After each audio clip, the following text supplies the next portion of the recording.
I consider us like pioneers in the holographic wild. I'm pulling up my browser with my hands and sending out emails to colleagues and just kind of really acclimating to the new environment.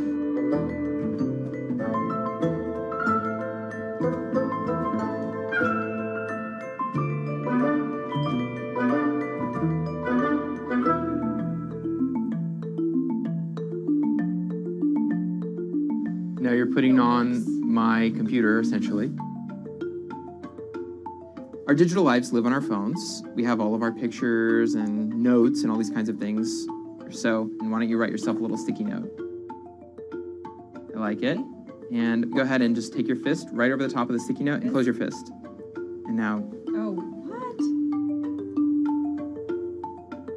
Meta's own transition to augmented reality has run into plenty of unexpected problems. And it's still going to be a while before you'll start to see these devices in your office. But I think it's a future worth waiting for. If we could see these holograms between us, we will have been able to share our work with one another more naturally, more efficiently, and more productively than ever before. Humanity will have evolved slightly.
This is Hatsune Miku, Japan's sensational virtual pop star.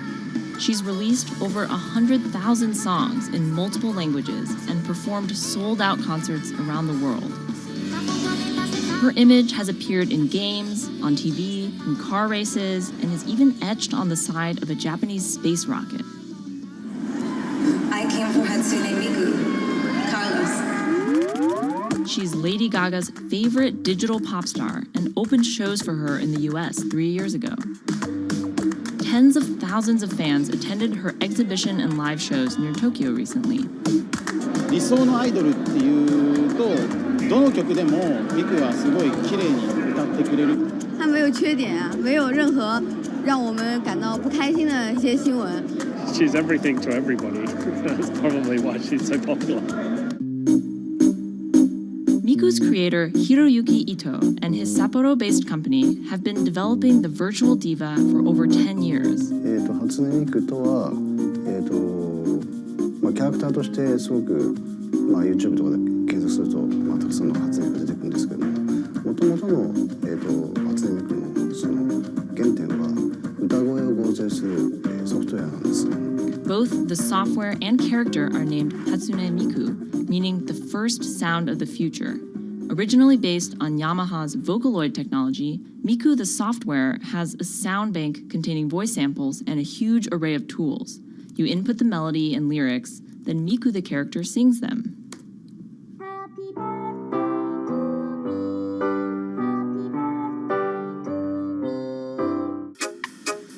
To date, Krypton has sold 120,000 software licenses at $200 each to fans around the world who use it to create numerous songs and share them online. Some of the fan-created songs are chosen to be part of Miku's concerts, for which they're paid a royalty fee. もともと初音ミクっていうその、存在自体がそのボトムアップって言いますか、中にはアマチュアクリエイターじゃなくて今もうすでに、プロになって活躍している方もいらっしゃるんですけども。The company also has other revenue streams. It makes money from merchandising, licensing deals, and concert ticket sales. According to the real-life musicians who perform with Hatsune Miku, the virtual pop star is interesting and surprising. 今年で3年ぐらい、ちょうど3年ぐらいやってきて、ライブも数十本、数百本やったんだ。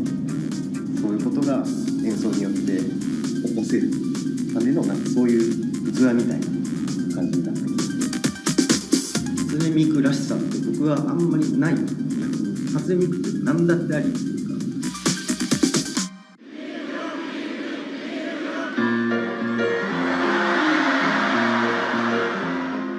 For Ito, Miku has the potential to change the way we think about music. そういう新しいそのテクノロジーによって新しい音楽のあり方っていうものを模索していきたいと思っていました。And for her fans, it goes even further. ミクって魂がないので、だからみんな魂を作り上げるために存在する。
Now, there are a lot of fitness gadgets out there.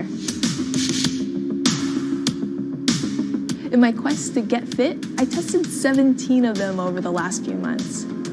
At least one personal trainer I know was a little bit skeptical. Yeah, I've been watching these new technologies come to the market for almost as long as I've been a personal trainer. They're just tricks and tropes. They're not much different than the Bowflex machines or, to be honest, the original Jane Fonda workout video. But some of these gadgets that are just coming to the market do so much more than what they used to do, just tracking your activities. Out of all of them, this chest strap was my favorite. It comes with a robot coach that points to the future, one where you might not need a human trainer at all. And it works like this.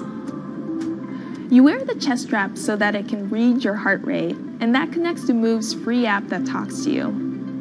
Welcome to Move Heart Rate Hit Outdoor Running. Let's get moving and warm up in zone 2. Move's computerized coach tells you what to do at that exact moment, whether you're running outside or you're doing body weight exercises indoors. Swing your arms faster to get your legs moving quicker. Let's crush this round. And by reading your heart rate, she knows exactly how hard you're working. She keeps you honest. Way to go, you are in the target zone. Keep pushing, you're almost at the end of the round. Don't give up.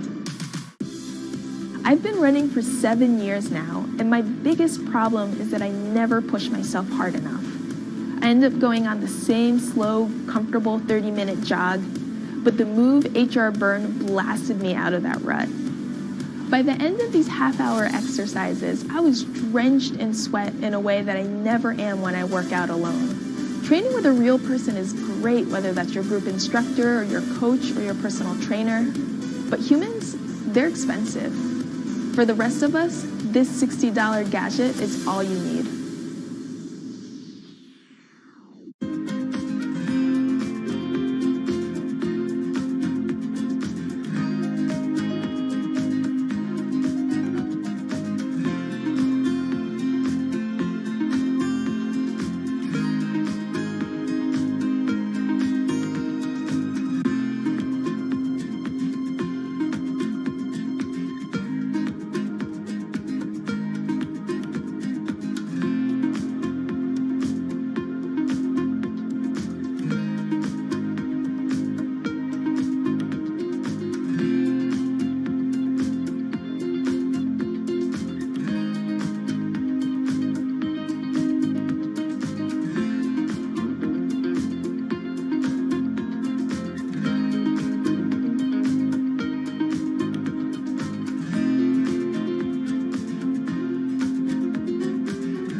A big army, a cure to a pandemic, a revolution, all of these take either a lot of people, thousands of hours, or massive amounts of space. But for Julian Assange, all he needs is one room, an internet connection, and the world will listen.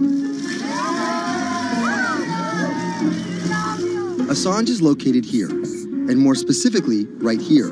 And from that location, he's posted government secrets, classified documents, and leaked emails from some of the world's most powerful people. And in doing so, has been labeled a hero, a villain, a nihilist, and everything in between. This is how an Australian programmer sequestered in the Ecuadorian embassy in London became one of the most influential and notorious people in the world.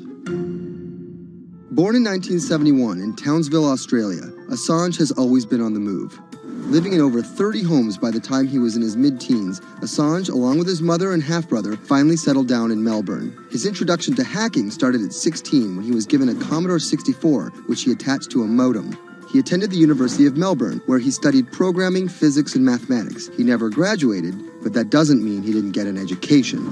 By 1991, Assange hacked into the Pentagon, U.S. Navy, and other branches of the U.S. government. In 1996, he was caught by the Australian Federal Police and charged with over 30 counts of hacking and computer-related crimes. He didn't get any jail time, but he was fined $2,100. I think the first taste of what would come later was the hacking that he did as a young programmer, and that really sort of foreshadowed a healthy skepticism of the use and abuse of technology by governments. That's Vernon Silver. I'm a reporter for Bloomberg's investigations team. Assange's youth as a hacker laid the foundation for him to start WikiLeaks in 2006. But what is WikiLeaks? It's a website that posts unfiltered, usually classified documents. What separates it from every other media outlet is that they have no editorial hierarchy. With a publication like the New York Times, information comes in, they take that information, package it, then disseminate it for the public to see. WikiLeaks, however, cuts out the middleman. WikiLeaks gathers information, most of it given to them anonymously. So what they're doing is really very simple. They get the information in one end from who gives it to them and out the other with sometimes minimal interference. Julian Assange is the leader of that, the mastermind, the creator, and really, because he thinks of it as a journalistic enterprise, the editor-in-chief. But every story starts with a source, and Assange has some unconventional sources. Julian Assange does not hack as far as we know. He is the recipient of people who are either insiders who give him secret documents or hacked emails from a foreign power. That's Eli Lake. I am a columnist for Bloomberg. And there was no source bigger for Assange than Chelsea Manning. He used to be known as U.S. soldier Bradley Manning. In 2010, Manning provided Assange and WikiLeaks with hundreds of thousands of leaked government documents. WikiLeaks quietly began releasing the documents in February of 2010, then made big headlines in April by posting what is now known as the collateral murder video. Come on, fire! It was a vivid, graphic video. It changed the debate on the Iraq War, and importantly, it put WikiLeaks on the map when they put it online, and they couldn't be ignored at that point. And those leaks were just the beginning. They went on to post more than 90,000 leaked documents known as the Afghan war logs, 390,000 documents known as the Iraq war logs, and 250,000 private messages between diplomats called cables in what is now known as Cablegate. These leaks were met with very real ethical questions. The problem with publishing those cables was that a number of confidential sources for U.S. diplomats who faced real danger when their names were exposed. Then Secretary of State Hillary Clinton drove the point home that every country, including the United States, must be able to have candid conversations about the people and nations with whom they deal. Shortly after Cablegate, the Swedish government issued an arrest warrant for Assange on allegations of rape and molestation. He claimed the allegations were fabricated to get him extradited to the United States, a claim the U.S. government denied. Either way, Assange's next move was to seek refuge in the Ecuadorian embassy, which really was the beginning of the new chapter in his life and what we're dealing with now, which is him being stuck in London. What was supposed to be an office in an embassy is now Assange's self-imposed prison to this very day. But that doesn't mean he's slowed down. Since being trapped in the embassy, WikiLeaks has released files about Guantanamo Bay prisoners, Syrian political figures, and the draft to the Trans-Pacific Partnership. And then came the 2016 U.S. election.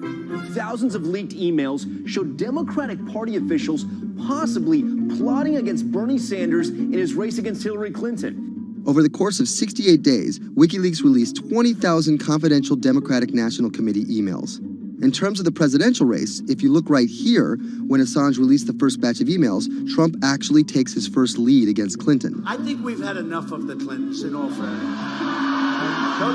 Once WikiLeaks started exposing secrets of the Democratic Party, Julian Assange became a hero to many on the right. Public opinion kind of flip-flopped. WikiLeaks! From the emails, we now know Hillary Clinton's campaign manager makes risotto, and also how the DNC squashed Bernie Sanders' campaign. One thing we don't know is who gave Assange the stolen emails in the first place. Many leading Democrats say they suspect it was the Russians. They released an analysis from a private cybersecurity firm that had said it was the Russians. But Assange claims our source is not the Russian government, and it is not a state party. So this is where we stand today. The public still doesn't know who provided the emails to WikiLeaks. Meanwhile, Assange is still running WikiLeaks and still releasing documents. In March 2017, he started publishing documents from the CIA's Center for Cyber Intelligence called Vault 7. The CIA, the agency charged with finding and keeping our top secrets, can't keep its own secrets. As long as Assange has a connection to the world, no government secret will be too far from exposure. Julian Assange is still in the embassy. Maybe he'll leave, maybe he won't. Kind of regardless, his work has been done. He's changed the way people think about their governments, about their own secrets, about their own hackability, and really the world has changed because of him.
Expose everything you won't admit. And action. This entire video is based on a true story. When I do like motivational speeches or even tell myself like love yourself and you should love yourself. This is Lily Singh.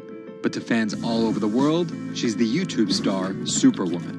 What up, everyone? It's your girl, Superwoman. I know we can change the world for the better, one positive day at a time. My parents now know what I do. They didn't know what I did for a long time in the beginning of my career. I was just making videos in my room. They had no idea. Mom, Dad, have you seen my keys? I can't find them anywhere. Because you're always on phone. Until someone called them, like a family member from another part of Canada, was like, Canada, is your daughter making videos? And my mom was like, I don't know, Lily, are you making videos? Just making videos grew into an entire career. Today, Lily's YouTube channel has some 12 million subscribers, over 2 billion views, and guest stars like Michelle Obama, Dwayne "The Rock" Johnson, and Seth Rogen. I think a lot of young girls are raised to believe that you're going to go to school and then graduate and then get married and then get a job and then have kids. And Lily was on that path, all the way through a psychology degree at York University in Toronto. But when she started thinking about a career, I started to immensely panic and think something was wrong with me because I tried to figure out my life and it wasn't working in that straight line. It was 2010, and YouTube was only 5 years old. I thought nothing of YouTube. I was probably the last person in my circle of friends to discover YouTube. And I remember when I did, I thought, this is so strange. There's people making videos in their rooms, and other people are watching them. So she figured, why not give it a shot? I one day posted a video because I was sad, and I wanted to be creative and happy. She didn't know how to edit video or write scripts, so she winged it. It was so bad and so cringe, and my expectation was literally nothing. I was like, I'm gonna put this video up, a couple of my friends are gonna watch it, probably make fun of me, and that's gonna be the end of this. The second and third video came from, wait, 70 people watched my first one, can I get 80 to watch the next one? She kept creating, she kept posting, and the viewers kept coming. Lily had found an audience. A lot of the comments were, oh my God, there's a brown girl on YouTube. More specifically, Indian. Lily's parents immigrated to Canada from India, and Lily was born and raised in Scarborough, near Toronto. My home life was awesome. My parents, even though I portrayed them to be quite strict in my videos. Oi, Lily, wear the rest of your skirt, huh? I teach you like this, to walk around like this, showing everything to everyone. They actually aren't like that at all. They're pretty modern and pretty cool. Your dress is short. Don't know what for. And were pretty lenient with me. I mean, I got away with a lot of things. I was a brat. I was a brat. She had a different idea of what she wanted out of life than other kids. In a grade school graduation slideshow, her classmates said they wanted to be lawyers and doctors. And then I came up and I was like, rapper. Making out with your friends, man. But then you say that you hate hoes. I could just feel my parents being like, why? Because that's just not something women really did in the Singh family. I know there was a ton of people that weren't happy about my birth being a female, so I think, and that's some real-ish, but it's a real thing. The best thing I could have done to prove to so many people that didn't want my mom to have a daughter was to become Superwoman. What up, everyone? It's your girl, Superwoman. It was the name of Lily's favorite hip-hop song by Lil Mo featuring Fabulous. I love the song so much because it was one of the only songs at the time that was an empowering female song, where Lil Mo's going on about, like, I will save guys with my superpowers, and I will save girls with my superpowers, and I am Superwoman. I thought, this name that I've had for so long that empowered me when I was younger, I'm gonna make this my screen name. Maybe this should be a new series. Superwoman didn't just burst onto the scene overnight with a viral video. It was a steady climb fueled by hard work. The moment that I thought this is going somewhere and this could be a career was the first time I performed internationally. It was in India. And it was the first time where I was truly across the world and people knew my videos. Singh has transformed herself from a bratty kid to an internet personality to a media mogul. She started a feature film, A Trip to Unicorn Island, in 2016. And her book, How to Be a Boss, hit the New York Times bestseller list in 2017 while she was on a 30-city international tour. Lily started out with the goal of getting millions of subscribers and financial security. Hurry the hell up. But after surpassing those goals, success has new meaning. I've really come to terms with the fact that my definition of success is what's the best legacy I can leave behind. And it's not the number of views and the number of subscribers. It is the number of people that can say, this girl changed my life or changed something in my life positively.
CTE is often found in the brains of deceased athletes, military veterans, and others with a history of repetitive brain trauma.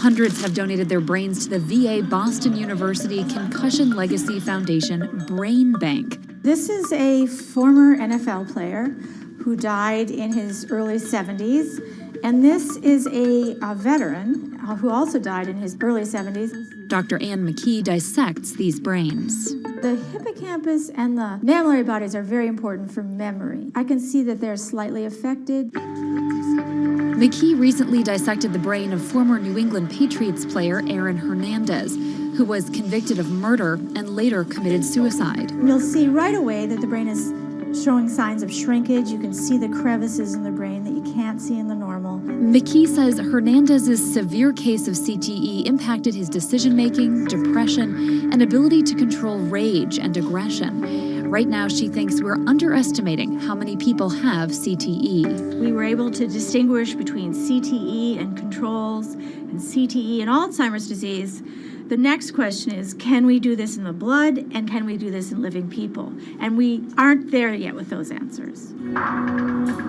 But the need for a diagnosis in the living is motivating companies such as Quanterix in Lexington, Massachusetts, to work faster on technology that could diagnose concussions and CTE in as few as 30 minutes. Kevin Rosovsky is the CEO. It's like a high-powered microscope. And so by doing that, we can see little biomarkers that you couldn't see before in the blood. Quanterix received a grant from the NFL and just went public. Since then, its stock is up more than 40%.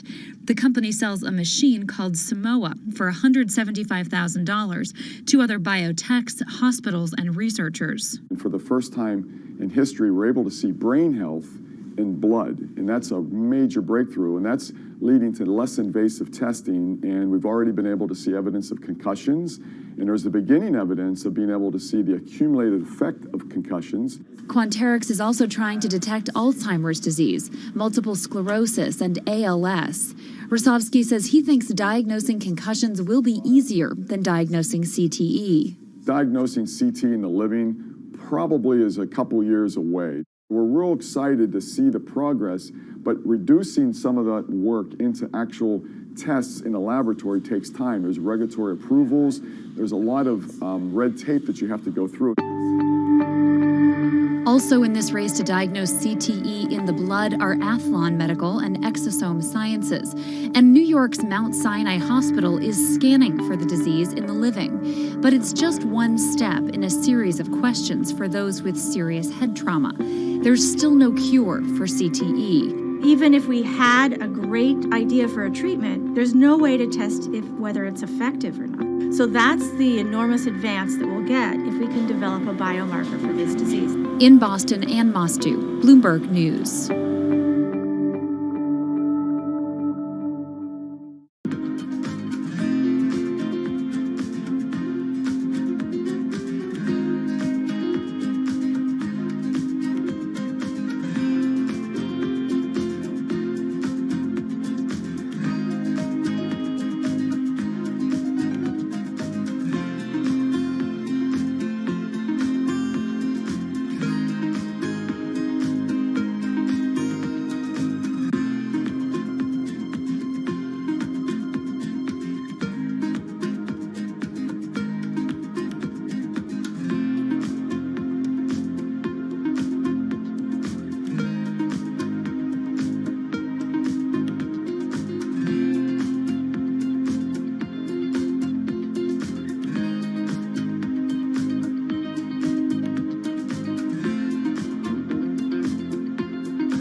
Wine is a $300 billion global industry where one person's opinion can make fortunes or break them. That's because of this man, Robert Parker, and his newsletter, The Wine Advocate.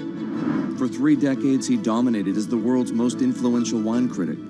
Now Parker's protege is building an empire of his own. Antonio Galloni runs Venice. Antonio, tell me, what are you trying to build at Venice?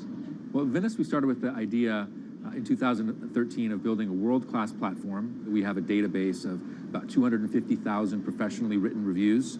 On Delectable, we have 7 million user reviews. Through Delectable, we also have a partnership with Whole Foods and several other partnerships that we can't announce just yet. And when you put that all together, what we have is something that no other company in our space can even come close to. Do you think of yourself as the next Parker? Not at all. Why? Because Steve Jobs said you can't live your life trying to be somebody else. So he's one of my biggest influences, and I've never wanted to be a replica of somebody else because a replica is never as good as the original. Bob is a genius, fantastic, one of a kind. We're going to be something completely different, and I have no desire to be some version of somebody else. Different in what way? Every decision that I've made at this company is completely anathemic to what Bob did with his company. I want our writers to be partners. All of my senior people are locked into the company. They all have equity or they have a path to equity based on business results. That's something that we never had at Parker. Our benefits are world-class, and everything that we've done at Venice is completely different from that model. When Steve Tanzer, who is the most experienced active wine critic in America, wants to work with us, that says something. When Alessandro Masnaghetti, who's the best cartographer of vineyards, wants to work with us, that says something. When Neil Martin, who's a superstar wine critic with enormous experience in Bordeaux and Burgundy and the former lead critic at The Advocate, wants to come and be part of our team, that says something. You make it sound like The Wine Advocate was a disaster as a company and a miserable experience as an employee. No, it was great because I got to work with Bob Parker when he was at his prime, you know, and Bob was like a second father to me, and we talked on the phone all the time, and he gave me great advice. Can anyone's palate dominate the wine criticism business the way Parker's did? And should anyone's palate dominate it the way his did? I just think the world is very different today. You know, I mean, it's just a totally different world. It's probably not healthy to have a single person dominating the world. It's not even wine criticism, it's the wine industry. Yeah, that's probably not the healthiest thing in the world. But I think that there's just such an opportunity right now with social media and technology to reach such a massive number of people that I think it's possible that 1 or 2 people will actually have more influence than Bob Parker did, because they will, again, this goes back to your first question, not trying to be a version of somebody else. You see this in sports all the time. It's like, oh, well, nobody will ever beat this record. And then somebody comes along, you know, it's like tennis, Pete Sampras. Nobody's ever going to win as many Grand Slams. Now you have 2 guys who are ahead of that and 1 knocking on the door. And so I think a lot like that. You're a former investment banker.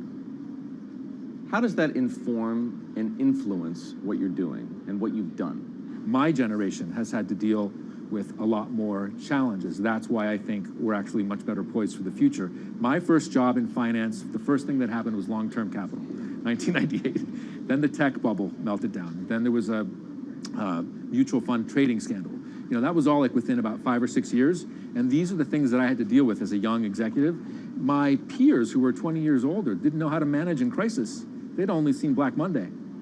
They'd just been in a big bull market. It's very different. So I'm very lucky. People of my generation or a little bit younger have actually had to deal with a lot more crises. I think that's actually good for learning how to cope with challenges in business. From the outside, it kind of looks like you're trying to demolish the house that Parker built, right? You left The Wine Advocate. Yeah.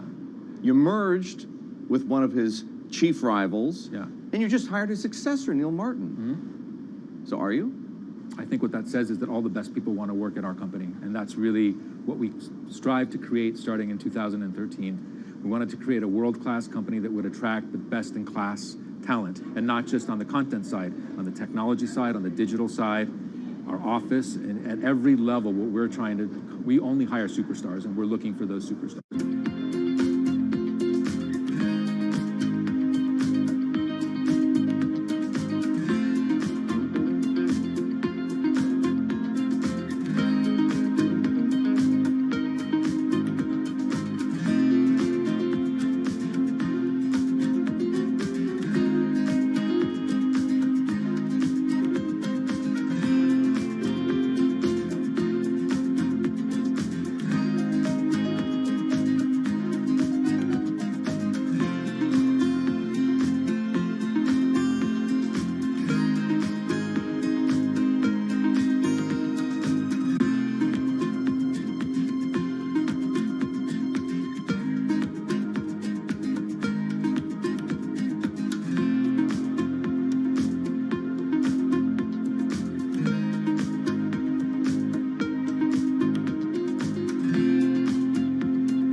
In the world of professional wrestling, there's something called a swerve. Hulk Hogan has betrayed WCW. Some examples. These tag team partners are called babyfaces, or the good guys. Then one of them swerves when he super kicks his tag team partner in the head, quickly assuming the role of the bad guy, or what the wrestling world calls the heel. Are you kidding? What a despicable act that was! Or a match is almost lost when, what's that? The superstar wrestler appears out of nowhere sprinting down the aisle to save the match. That's the Warriors music! It's the Ultimate Warrior! That's a swerve. So it should go as no surprise that World Wrestling Entertainment, known as the WWE, the most popular brand of sports entertainment in the world, is prepared for any swerves that come their way. So here's the story of how the WWE learned to see the swerve coming.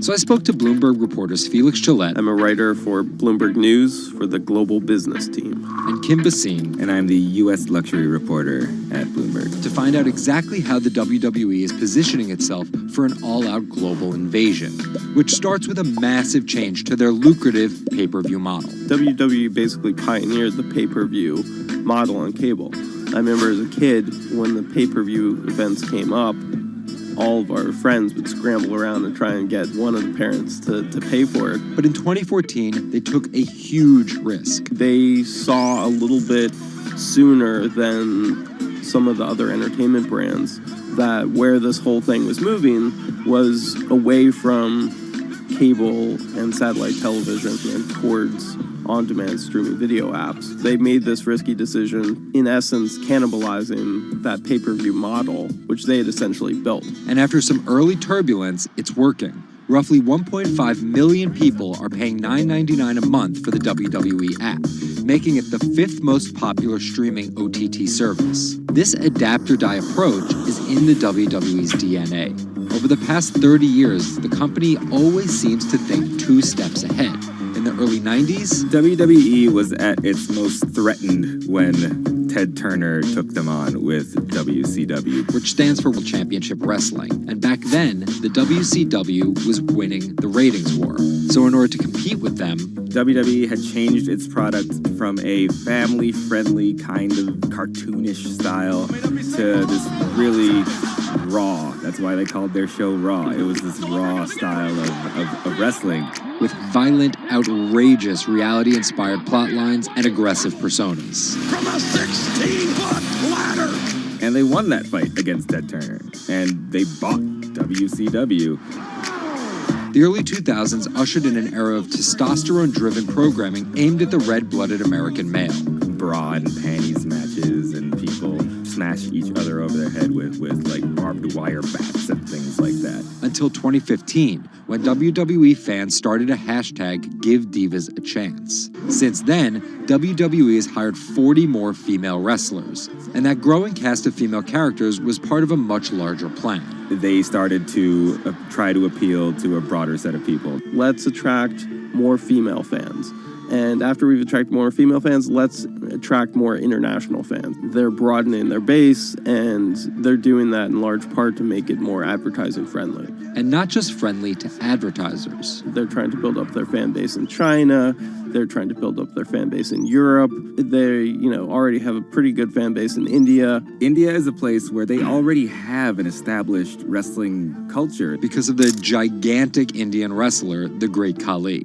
But there's still a lot of work to do. While the WWE set a revenue record in 2017, only 30% of it is coming from an overseas audience. And there's one person whose responsibility is to grow that number. The buck eventually stops at Vince McMahon, no matter what's happening within WWE. Yeah, he's a very controlling guy, and it's a very, very, very tightly scripted company. And that goes all the way down the board to big stars' entrance music. And their outfits and things like that. So with a CEO like McMahon always planning 2 moves ahead and an aggressive push into multiple international markets, a big issue is money. It's hard to do all those things simultaneously without committing a huge amount of capital to it. And that's where the WWE becomes an attractive company for buyers. Potentially, one thing that could happen with WWE is they could benefit by being acquired by a bigger technology or telecom company, an Amazon or Facebook or a 21st Century Fox. So with a market cap of $2.8 billion, the advantage of owning 100% of their own content, and a rapid consolidation spreading throughout the entertainment industry, it looks like the WWE is well positioned, even if there are swerves. Our world is changing. Every day, it changes a little faster. Some changes are too small to see. Others, too big to handle. Sometimes, change feels slow. So slow, we don't even notice. Other times, it happens all at once, and we can't keep up. For our climate, change means many things. And between too small to see and too big to handle, there is a whole world of difference. The clock is ticking. This is Bloomberg Green. Saving the seas. This week, the deep-sea diver who stopped writing the ocean's obituary to find a solution. Enric Sala tells us why the next 10 years matter most. And globalization needs to get greener. Shipping accounts for nearly an eighth of all transport emissions. How can the industry clean up its act? Plus, protecting coastlines comes at a huge environmental cost. But one Israeli startup found a way to keep the sea out and the animals in. From London, I'm Anne-Marie Hordern, and this is Bloomberg Green.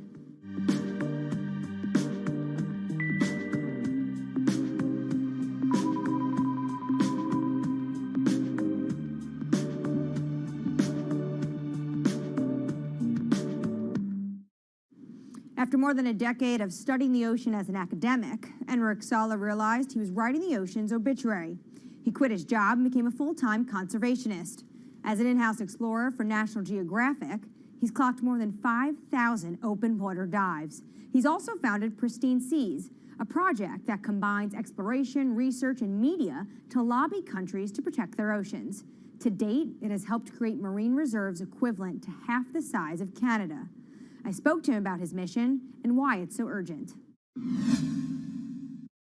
The state of the world's oceans is really bad. We have lost 90% of the large fish in the ocean. Sharks, groupers, cod, tuna. More than half of the fish stocks are overfished, which means that we are taking them out of the water faster than they can reproduce. More than half of the ocean is affected by industrial fishing, and global warming is killing coral reefs all around the world. The ocean is in a trajectory of decline. Can you just visualize for our viewers who never get to see the kind of things you are able to see, what an ocean and healthy ecosystem looks like versus one that's next to a bustling economic and industrialized area? Coral reefs in the United States, in the Florida Keys, are down to only 2% of what they used to be.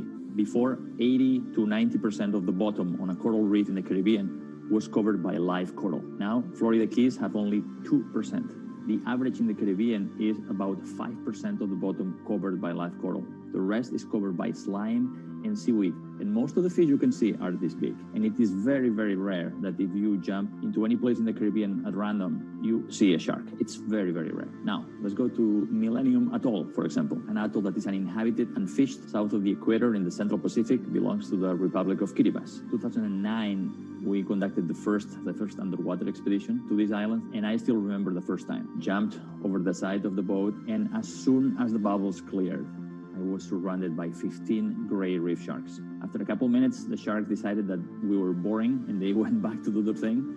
And you look down, 90% of the seafloor is covered by thriving coral, and it's full of fish, and a sea turtle comes by. Now, this abundance that we rarely see anywhere except in well-managed marine reserves. This is what the ocean used to be like, and this is what we have learned from going to these pristine places. And you write in your book that you're writing the obituary of ocean life. What's the cure? The cure is doing less harm. Basically, there are three things that we are doing to the ocean. One is we are taking fish out of the water faster than they can reproduce. Two, we are turning the ocean warmer and more acidic because of man-made climate change. And 3, we are throwing in everything that we don't want, our waste and our plastic. We need basically to reverse these trends. Does this mean that a lot of this falls to governments and their policies? That's a big part of it, because it is governments that regulate fishing and mineral extraction and oil extraction. It is governments that have the legal authority to create large marine reserves in the ocean, but also local communities.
Life support system. We are not talking about something that is apart from us. We are not apart from nature. We are a part of nature.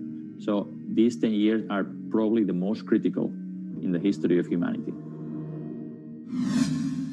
The most accurate measurements of changing oceans will come from space. While Enric Sala explores what lies beneath, a new satellite is giving us data from above. We'll learn more about our oceans and climate change, but from space. A new satellite's been launched from California. Its mission, track the accelerating rise of sea levels.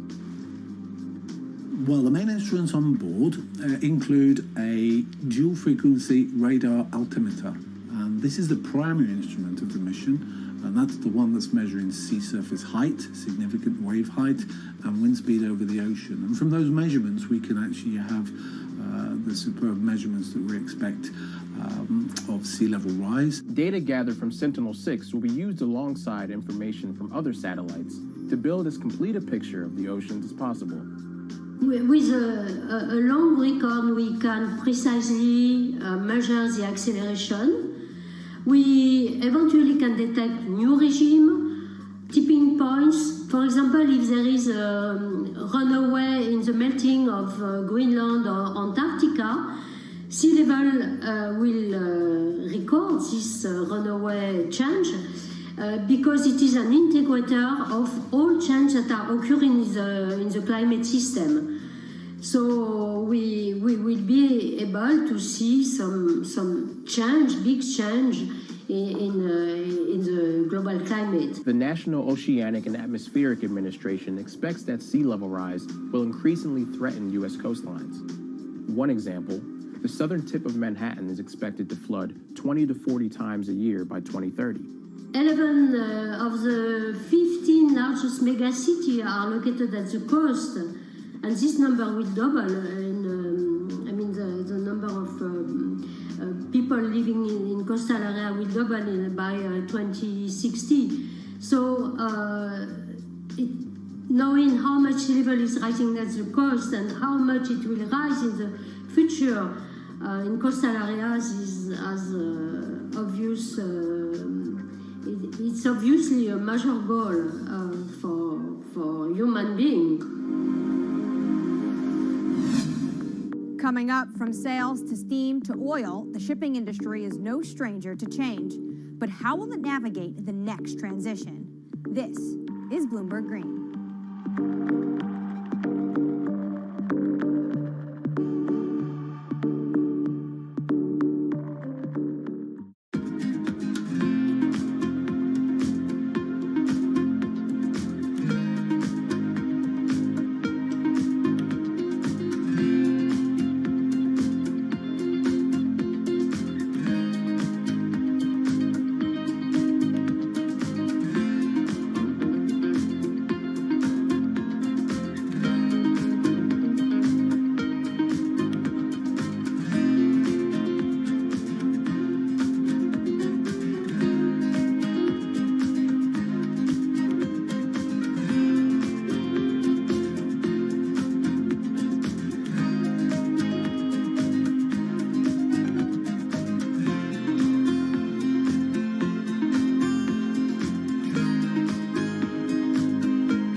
From Bloomberg's European headquarters in London, I'm Anne-Marie Hordern. This is Bloomberg Green. Now, for your roundup of this week's latest climate news, Jennifer Zabazaja has your Green in Brief. Here's the climate news you need to know. Deforestation of the world's largest rainforest has hit a 12-year high. More than 4,000 square miles of the Amazon rainforest was destroyed in 2020. That's a 9.5% increase from a year earlier. Government data shows that destruction has soared since President Jair Bolsonaro took office and weakened environmental enforcement. The Amazon is home to millions of species and plants and is critical in the fight against climate change. Bitcoin is hitting all-time highs, but at what cost to the environment? The cryptocurrency is energy intensive, and there are concerns if it becomes mainstream. According to MIT, back in 2018, Bitcoin's carbon footprint was almost as big as Portugal's. Want to get better at tackling climate change? We'll hire more women. That's according to Bloomberg New Energy Finance. Firms with 30% or more women in top jobs tend to perform better when it comes to the environment and are more likely to set clear climate goals. Shopping online is more popular than ever now, but the price of convenience is measured in CO2, and more deliveries means more fuel burned and more packaging wasted. So what can companies do? Well, many are becoming more efficient and sourcing more clean energy for their data centers and warehouses. And England's farmers will be paid to go green after Brexit. As European subsidies are phased out, they'll get new money to encourage them to produce healthy, sustainable food. Poor farming practices are one of the leading drivers of water pollution and the loss of biodiversity. I'm Jennifer Zabazaja in New York. Anne-Marie, back to you. The shipping industry is more than just the grease on the wheels of globalization. It's its chief enabler. 11 billion tons of goods are transported by ship each year, the biggest contributors being 2 billion tons of oil, 1 billion tons of iron ore, and 350 million tons of grain. According to the International Chamber of Shipping, 80% of Europe's imports and exports happen over the seas. And for such a vast industry, it also contributes its fair share of emissions. Shipping makes up 12% of global transport energy consumption. So how does it clean up its act? Earlier, I caught up with Bloomberg Green reporter Laura Milan about just how big of a challenge this is going to be for the industry. One of the main issues is size. So about 90% of the world's cargo is moved by ships. So obviously changing such a huge industry is not going to be fast, and it's not going to be easy.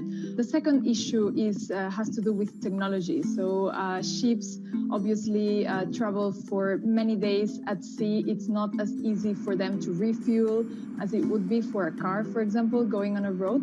And the sector still hasn't found a technology that's economically viable and that's zero emissions, and equivalent to the electric batteries for cars, for example. But actions are being put in place to make the industry a bit more environmentally friendly. Walk us through those steps that they're taking. That's it. So there's a first step that would involve using low emission fuels or biofuels that would significantly reduce the existing emissions. And then at regulatory level, when it comes to the policy and the governments, there are steps being made as well. I would say that the most significant ones come from the European Union, which started to track emissions a few years ago and is now looking to include shipping emissions in the emissions trading system. So that would significantly reduce and help calculate the emissions from the shipping industry. Now, China is taking similar steps. So at the moment, regions need to report shipping emissions to the central government. And finally, we have the International Maritime Organization with a pledge to reduce shipping emissions by 50% in 2050. Now, we must say that that pledge has been considered insufficient by environmental groups, but at least some steps are being taken. So to get to 2050, the industry obviously is going to need to start tapping some new technologies. What new technologies are you seeing being introduced into the shipping industry? So we have seen pilot technologies being developed for years now, but what's interesting about this current moment is that we're seeing big players invest in these technologies that are not yet economically viable, but that one day might be. So for example, we are seeing earlier this year, the world's largest agricultural commodities trader, Cargill, saying they will invest in attaching sails to their ships so they can make any technology that they run their ships on more efficient. Similarly, we have seen a spin-off of Airbus, the aeronautics company, developing a similar application with kites. We have been following also developments in hydrogen. So at the moment, hydrogen fuel seems like a good option, a possible option when it has been developed and when it becomes economically viable. And we have Vestas, for example, the world's largest turbine maker, developing some ships that will be able to run on hydrogen in the near future. Coming up, rising sea levels means humans need to get creative when it comes to coastal defenses. But how do we protect both ourselves and the environment? One Israeli startup may have the answer. That's coming up next. This is Bloomberg Green.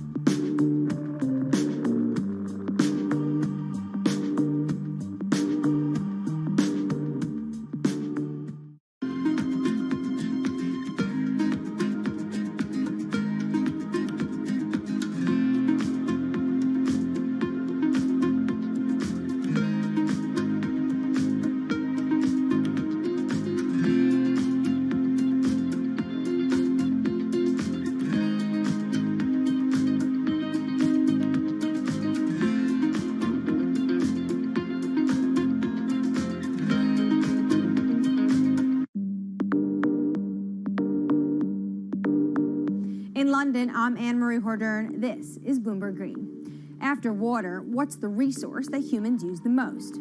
It's concrete, 3 tons a year for every person on the planet. And engineers estimate it's used twice as much as all other building materials combined. And it comes with a huge environmental cost. Concrete, not just in cities, it's a common feature on our coastlines too. And that's taking a toll on biodiversity. But one Israeli startup has found a way of making sea defenses stronger and encouraging life to thrive.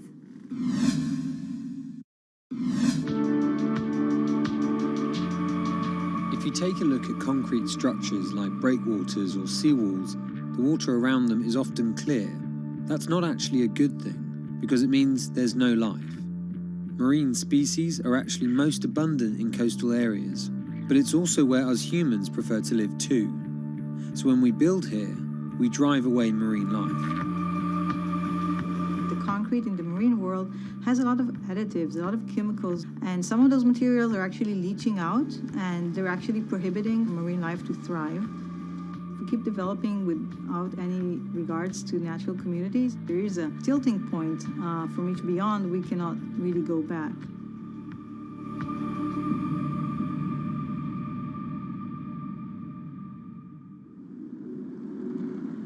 In the coastal city of Tel Aviv, an Israeli startup wants to revolutionize our urban coastlines.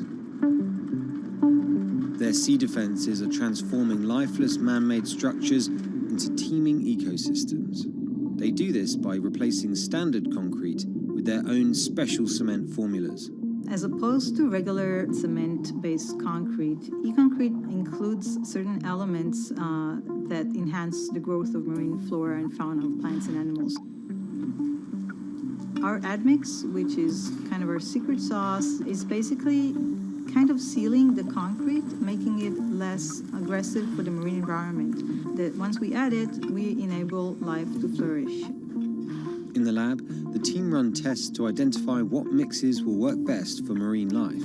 So we take really ice cube size concrete slabs of different compositions, and we put larvae, 20, 30, 50. We need to have a lot of replicates. We're geeky scientists, so we have to have a lot of replication and controls. And then within a few days or just a few weeks, we can get an answer on their preference. So obviously, if they die, they have a very low tolerance to that specific concrete mix design. And if they thrive or they flourish, we can quantify that very quickly. E-concrete says it typically sees double the biodiversity of regular grey concrete. From fish and sea caterpillars on their armour blocks to crabs on these tidal pools that sit on the shoreline. This unit holds water during the low tide, so it's always moist, and therefore it has a very comfortable habitat for crabs and sea anemones and sea stars, etc. These pools have been here for less than 3 months, and this is already what you can see.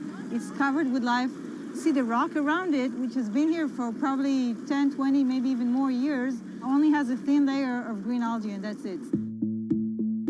As well as the composition of the cement mix, E-concrete designs its products specifically to the marine environment it will be deployed, to create niches for endangered species, or to develop nurseries like these oyster beds. The final part of the equation is creating complex surface textures to mimic natural rock or coral, an environment that helps anchor young organisms. When concrete elements are being cast, the typical goal is to have a very slick surface, very, very smooth. The idea is to get the water to flow right across it. When we're designing e-concrete with a rough surface, we want to do the complete opposite. We want to slow the water when they are crossing the structure so that the larvae can actually adhere and attach to the surface. E-concrete has to offer its clients more than just ecological credentials. Over time, they've discovered that creating hospitable habitats for marine life adds another advantage, one that is surely hard to ignore. We've seen evidence to the fact that the growth of the organisms on the concrete create kind of a layer of defense. Just the addition of weight, we can actually gain stability and strength over time. This is let's say the unit when we put it in the water. And this is after a year in the water. And what you can see here is all the oysters are completely covering it. We designed the units so they can withstand the forces and perform in terms of structural performance, but they can also be a backbone for ecological enhancement. The company tests its miniature designs in tanks full of real seawater, rocks, plants, and animal life from around the world. What we're looking for is the accumulation of calcium carbonate on the surface of the concrete of different mixes and different designs. This is the process that we call biogenic buildup. So with time, we get a buildup of calcium carbonate that is sourced from marine organisms on the surface of the concrete. And we actually encapsulate the concrete with a natural rock. So when the organism die, in case of a coral, it will die, and then another coral will sit on it, and that's how a reef is growing. The hope that our man-made structures could become stronger over time also means better economics. The units require less maintenance and could therefore stay in the water for longer. E-concrete, though, is just a few years old, so it needs more time to really quantify the longevity of its products. But the company are certain their products are better for the environment, and not just in terms of improving biodiversity. We're kind of trying to offset some of that immense carbon footprint of the concrete industry. Construction is responsible for about 11% of global carbon emissions. By adding a biological crust to their products, e-concrete prevents some CO2 from being released into the atmosphere. For every kilogram of calcium carbonate being created by those marine organisms, we're offsetting 120 grams of CO2. So think about building a port infrastructure or a city waterfront that is an active carbon sink. I think that's a great advantage of the technology.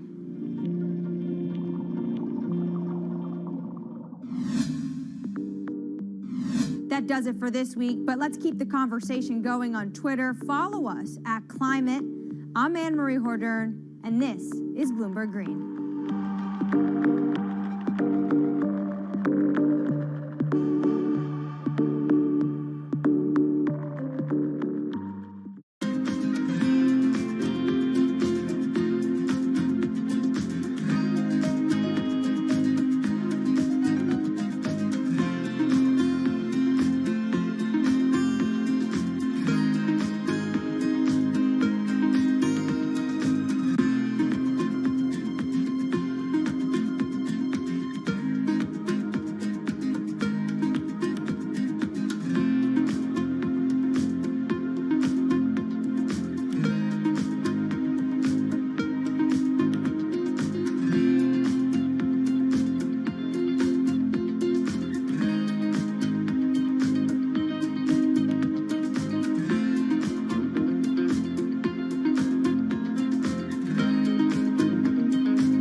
This is Bloomberg Business Week.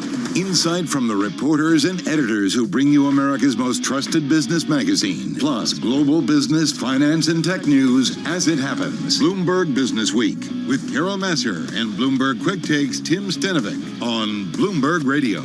Live from our Bloomberg Interactive Brokers studio, streaming on YouTube. It is Tuesday, February 23rd, 2021. And Tim, we've got a great lineup on a day when we're questioning the tech trade. We've got one of the outstanding performers of that momentum, ARC's Kathy Wood. She's going to join us for a deep dive. Yeah, I'm excited about that. Her fund has performed so well, went from $3 billion in assets under management just about a year ago to $60 billion now. And that's just one of her funds. Her funds have been on a tear for many years. So we want to see what she has to say about the pullback in tech and some of those names that she has been certainly bullish on for a long time, like Tesla. So looking forward to that conversation. First up, though, let's get you going on this trading day. Let's check in with Charlie Pellet. All right, great to be with you guys on this Tuesday. Here's what's going on. You mentioned Tesla. Right now, down 4.1%. Tesla wiping out their year-to-date gains, trading below the level where they were when the electric car maker entered the S&P 500 index back in December. Red on the screen, down Tuesday, right to the numbers. We'll give you the why in just a moment here with the S&P down 18 now. That is a drop of about 0.5%. The Dow down 77, lower by 0.2%. NASDAQ down 217, drop there of 1.6%. 10-year yield 1.35%. Tech shares leading a decline in stocks on concern that valuations have gotten out of hand amid higher bond yields and bets on faster inflation.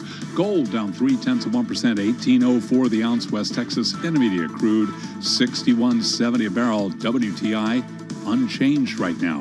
Recapping stocks lower, S&P slumping 17, down about 0.5%. I'm Charlie Pellet. That is a Bloomberg Business Flash. All right, Charlie Pellet, thank you so much. Now it's time for the Market Drivers Report.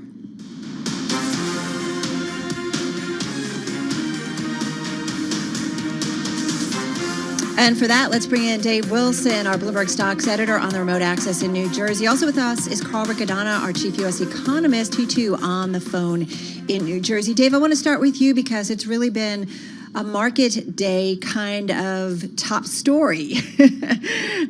So what do you make of the trade? Because we're definitely off our lows here. Well, I mean, a lot of this is what we've seen from the big tech companies really kind of dictating the direction of stocks. I mean, you mentioned that the S&P 500 is off its lows, and a lot of those companies are too.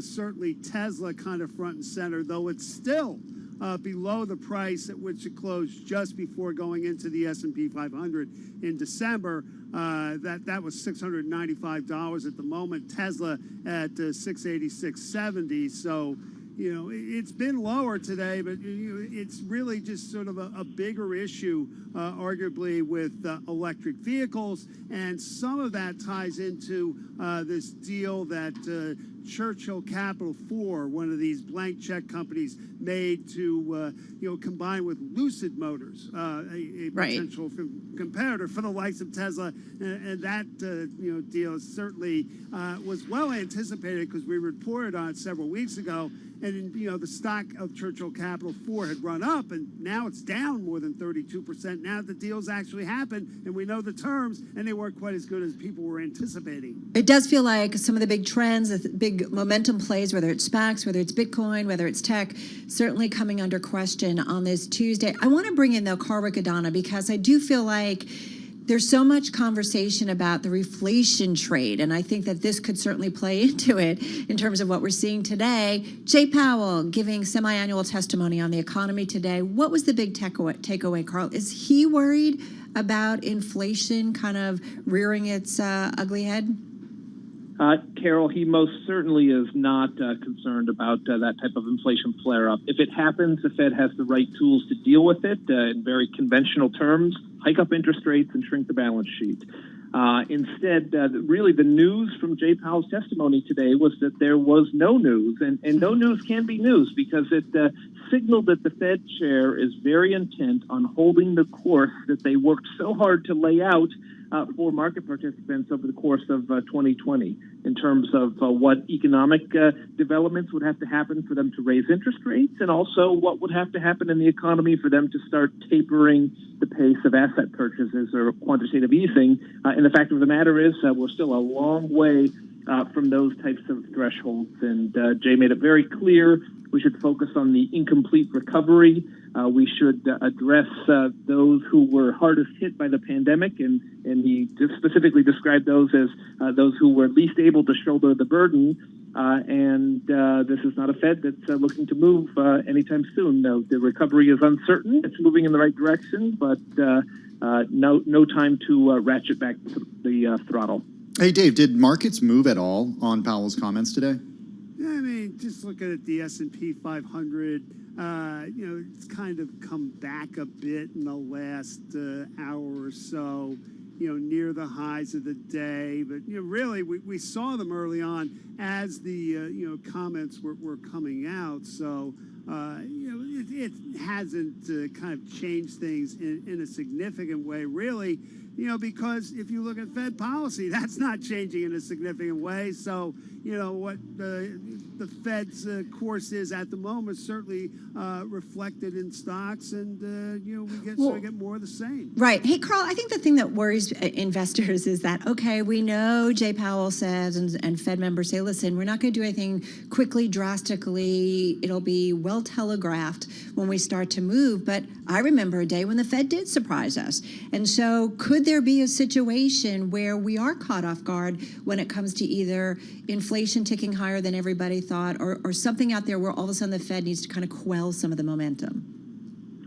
Well, at the point when the Fed does have to back away from this kind of a stubborn stance, or resolute stance, I should say, that will come as significant new information for market participants, and then they'll have to start pricing in the trajectory of what liftoff might eventually look like. But the Fed wants to do that well in advance of actually taking the moves.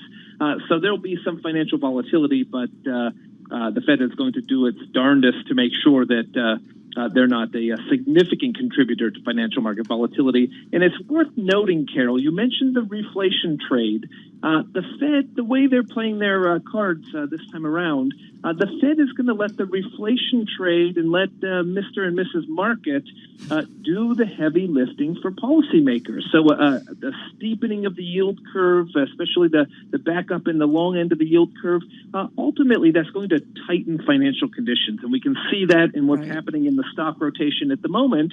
That's doing the work that the Fed would have to be doing otherwise if they were hiking interest rates. So you let the curve steepen. That's healthy for banks, and it pushes higher interest rates throughout the economy, and that does the work for the Fed. It's the Fed basically saying, hey, markets, do it for me a little bit here. That's Mr. and Mrs. Market to you. That's exactly. Carl Riccadonna, thank you. Carl Riccadonna, Chief U.S. Economist at Bloomberg Economics. Dave Wilson, Stocks Editor, Bloomberg News. He's going to be back with us a little bit later on. I am incredibly excited that we're going to have Kathy Wood back with us. She's been a friend of the show. We have been talking to her for the past 7 years since she started with just a handful of funds early on. I got to thank everybody on Twitter who's been sending us a lot of questions. We have a lot to ask her, but she is definitely, Tim, somebody who thinks about the fundamental story, the long-term story of something, held on to Tesla when everybody was hating it, and she proved to be right. Yeah, she did. She had a price target on Tesla that was way higher than anybody else out there. She was ridiculed for it, and guess what? She turned out to be right about that. We're going to talk to her all about what's happening in the markets today and also what she's thinking for her bets in 2021. What's the next Tesla? I got to say, she shared with us this 122, I think, page document with all these great ideas. So that's what I love, just kind of picking her brain about where they're focusing their efforts.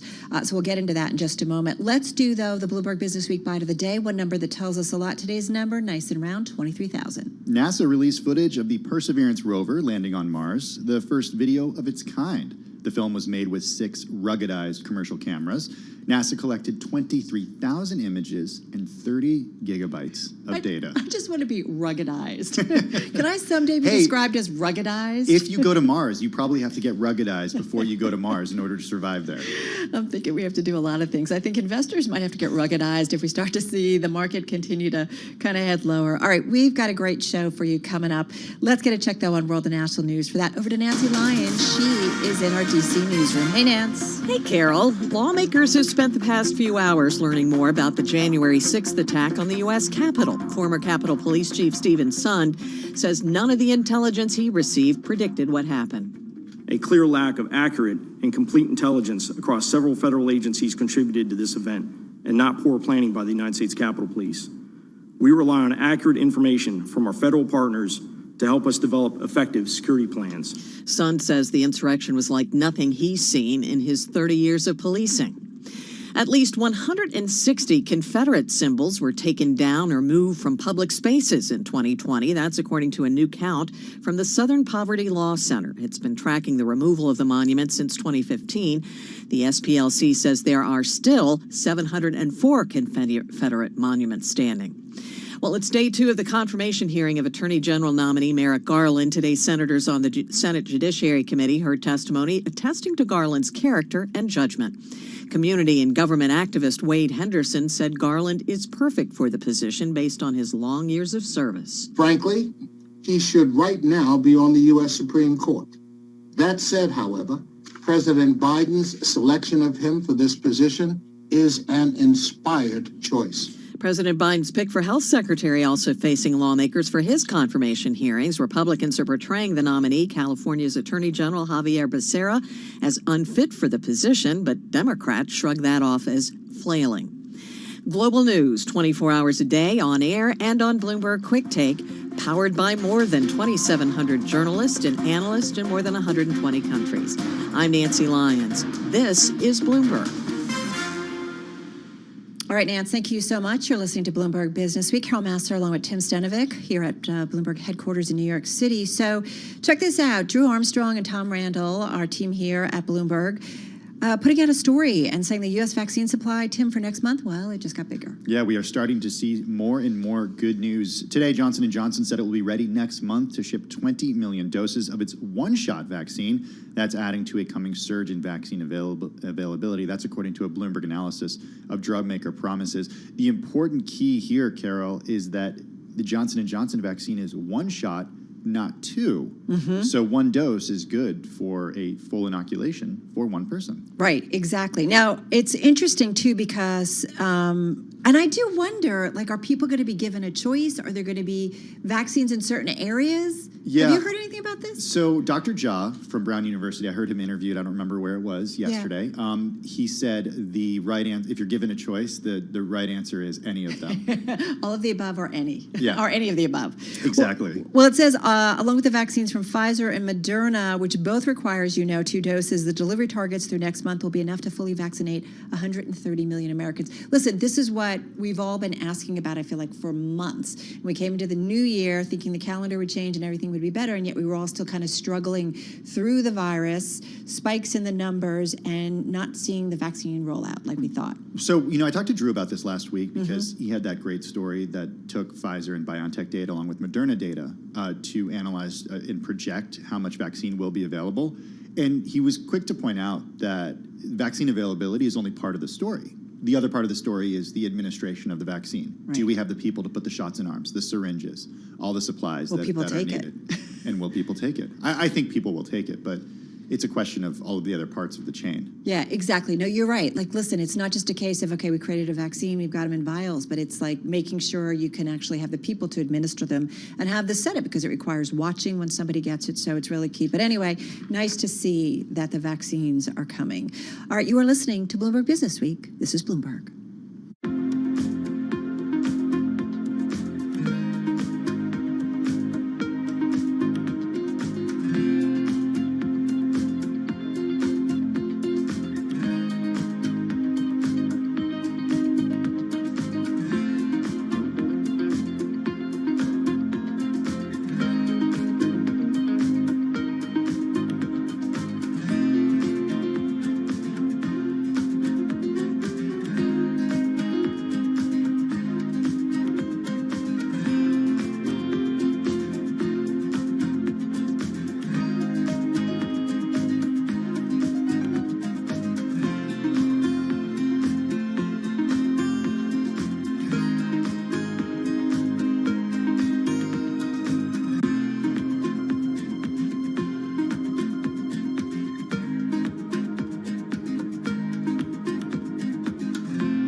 Headlines and breaking news 24 hours a day at Bloomberg.com, the Bloomberg Business app, and at Bloomberg Quick Take. This is a Bloomberg Business Flash.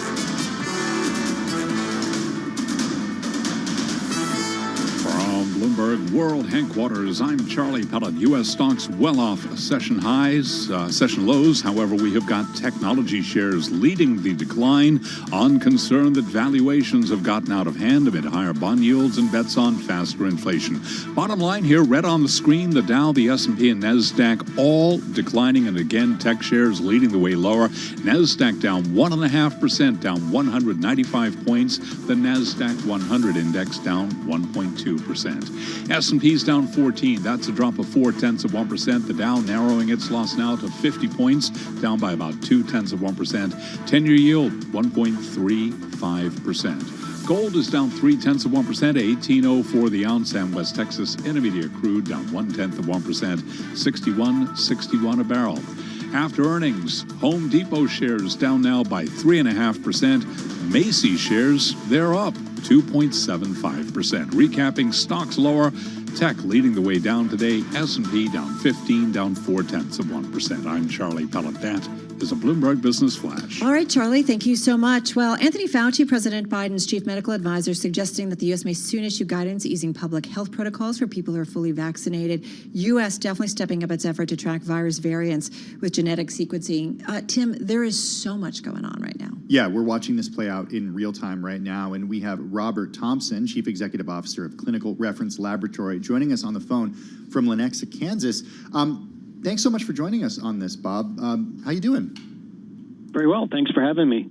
Good. What do you make of where we are right now when it comes to COVID? Because we've gotten some really good news in recent days as we've seen number of new cases and hospitalizations down. But at the same time, when we think about this in the context of where we were a few months ago, you know, where we are now is where we were in October and November, and things weren't so great then. So our cases nationwide have dropped 74% from the peak, which was only 7 weeks ago. And the positive rate has dropped from 13% to last week. I think we were at 4.8%. So indeed, that is really good news. I think everyone's watching to see if the variants, particularly the UK variant, is going to have an impact on the numbers. It's not visible yet. I mean, even if you look at Florida in isolation, which has the greatest number of UK variant cases, they're still dropping pretty fast. So I really feel like, you know, we are at an inflection point, and I think we're going to continue to see cases decline and the positive rates decline, largely as a result of the natural immunity and that we built up over time. I mean, there's 27 million diagnosed positive cases. Most of the estimates say that it's really 3 times that many that have actually been exposed. So that gets you to, you know, somewhere around 80 million people that have been exposed and have natural immunity. Then you throw in 40 million that have had the vaccine, then you get to a third of the U.S. population. And I think that's really what we're seeing here in these numbers declining this quickly. So we've, you know, obviously this has been kind of a path that we've all been on, dealing with the virus, understanding the virus, getting a vaccine out, a lot of testing along the way. That's what you guys are about, right? You're involved in testing, and you've got a new saliva test out, a COVID-19 saliva test, rapid response test. Tell us about that and how it works, what it costs, and what you think this role or these kinds of tests will have, the role in terms of us getting COVID under control. So our test is a saliva-based test, which is much easier to collect and more accurate than other at-home nasal swab tests. It's not technique dependent. Anybody can spit in a tube. So I've done it well. So, you know, we're really trying to take that test and expand access to it. So we've been dealing with universities and employers. And today we launched a program with Walgreens where if you go to the Walgreens Find Care app, we're one of the options for COVID-based testing. And it's $119. It's the gold standard testing methodology, the RT-PCR test. And, you know, we're really excited about it. I think in this next phase, of the testing market is going to be less of these mass, 500 people drive-through sites, and I think much more of sort of near patient physician office or at-home testing as we migrate to the next phase of managing this pandemic. What's the cost of it? $119. So do you see this as, in terms of the reopening here, let's say we do get the majority of people vaccinated here in the United States this summer, do you still see a need for a testing product such as this if people are vaccinated on a widespread basis? Yes, and let me explain why. So to begin with, we're already seeing tests drop. We're down 34% in this country from the peak, and that's just less symptomatic people showing up for testing. I believe that trend is going to continue. So we're going to see less and less of sort of mass screening, but we're still going to have that 30, whatever, I think current estimates are about 30% of the population that is not immunized, that has declined to take the vaccine. And you're going to have all the under 18-year-olds who right now are not authorized to take the vaccine. So we're still going to have a pretty big chunk of the population that does not have immunity. And as a result of that, I think we're going to, on a much smaller scale, have to continue to test, again, near patient testing, well into next year. Hey, Robert, I am curious, the variants, will it be able to pick up variants? Yeah, so our test targets a piece of the viral RNA that's very stable. So every week we look at the new variants and we see where the mutations have occurred. None of them have occurred at our target piece of the RNA. So we pick up all of the variants, the South African, the Brazilian, and the UK variants. Very briefly, how long do you envision COVID stays with us? I mean, from a business perspective, how long are you planning on this test being a product? I think we're going to see, it'll continue into next year, but just on a smaller scale. So we've done an enormous number of tests, 500,000 plus so far. And, a lot of those were for universities. A lot of those were for state and local health departments. I think that piece of the business is going to gradually fade, or maybe not so gradually fade. And what will happen in its place is this kind of testing, Walgreens, CVS, that sort of thing. Hey, got to leave it there. Hey, Bob, thank you so much. Bob Thompson, he's Chief Executive Officer at Clinical Reference Laboratory, on the phone from Lenexa, Kansas. You're listening to Bloomberg Business Week. Carol Massar along with Tim Stanovic coming up. One of those high flyers having a little bit of a down day. We're talking Tesla in just a moment.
Broadcasting live from the Bloomberg Interactive Broker Studio in New York. Bloomberg 1130 to Washington, D.C. Bloomberg 99.1 to Boston. Bloomberg 106.1 to San Francisco. Bloomberg 960 to the country. Sirius XM Channel 119.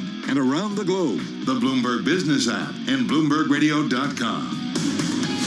This is Bloomberg Business Week. And we are watching shares of Tesla down just about 3.5%. But, Tim, they were down more than 13% today. Yeah, quite a comeback. Look forward to talking about it in just a few minutes with Esha Day. Yep, we'll get to that in just a second. First up, though, back to your top business stories. Here is Charlie Powell. Hi, thank you very much. You guys watching Tesla. I'm watching AT&T. Shares just turning higher. AT&T is said to be nearing a deal to sell a minority stake in its DirecTV and Uverse business to TPG. This according to CNBC, citing sources. So again, AT&T said to be nearing a deal to sell its stake in DirecTV. AT&T shares, they're up now by 0.4%. Again, developing story. Tech shares, though, leading today's decline for U.S. equity markets. Right now we have got the Dow, the S&P, and NASDAQ all in retreat. Stocks are falling on concern that valuations have gotten out of hand amid higher bond yields and bets on faster inflation. S&P down 11, a drop right now of 0.3%. The Dow is down 40, a decline of 0.1%. NASDAQ down 168, a drop there of 1.3%. We've got the 10-year yield at 1.35%. Gold now lower by just about 0.3%. $18.04 the ounce for the precious metal. And we have got West Texas Intermediate crude trading a little change right now. WTI is at 61.69 a barrel, up now by just 2 cents.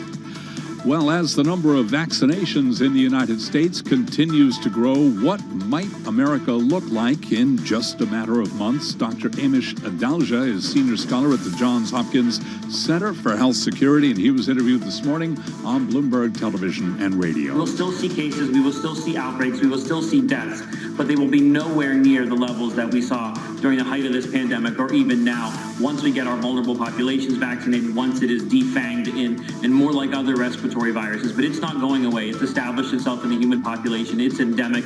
There's an animal host that we don't know, an intermediate between bats and humans. We still don't know what that is. This is not an eradicable or an eliminable disease.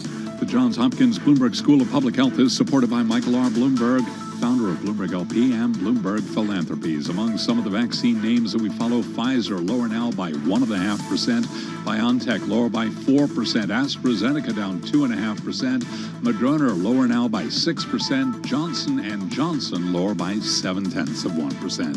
Recapping, stocks lower, S&P down 16, down now by 0.4%. I'm Charlie Pellet. That is a Bloomberg Business Flash. It is indeed. All right, Charlie, thank you so much. Well, Tesla down more than 22% since the January 26th high after a 743% gain back in 2020. We know, Tim, it was one of the high flyers last year, and it was doing really well, and then we've seen it pull back this year. Yeah, it's been doing really well. Esha Day is equity markets reporter at Bloomberg News, and she joins us on the phone from New York City. The big question is, why has it been doing so well over the last couple of weeks? Esha, why are we seeing this pullback in Tesla? And I should say, it's now down only about 4%, so really off those lows from earlier today. Hi, and thanks for having me.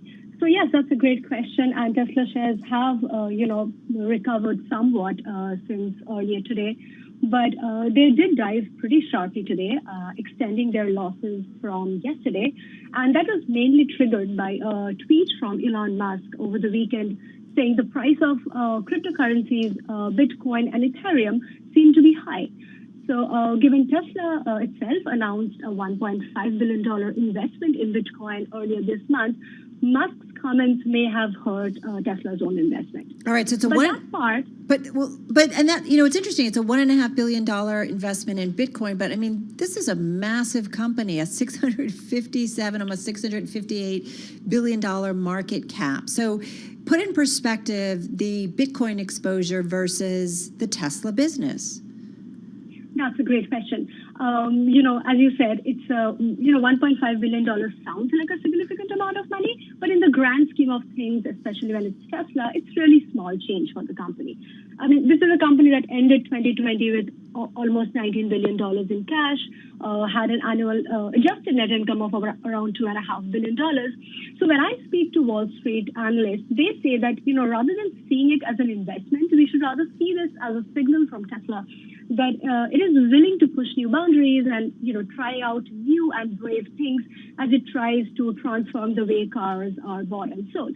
And given that exposure is so small relative to the company's size, they are not really worried about the short-term volatility risks.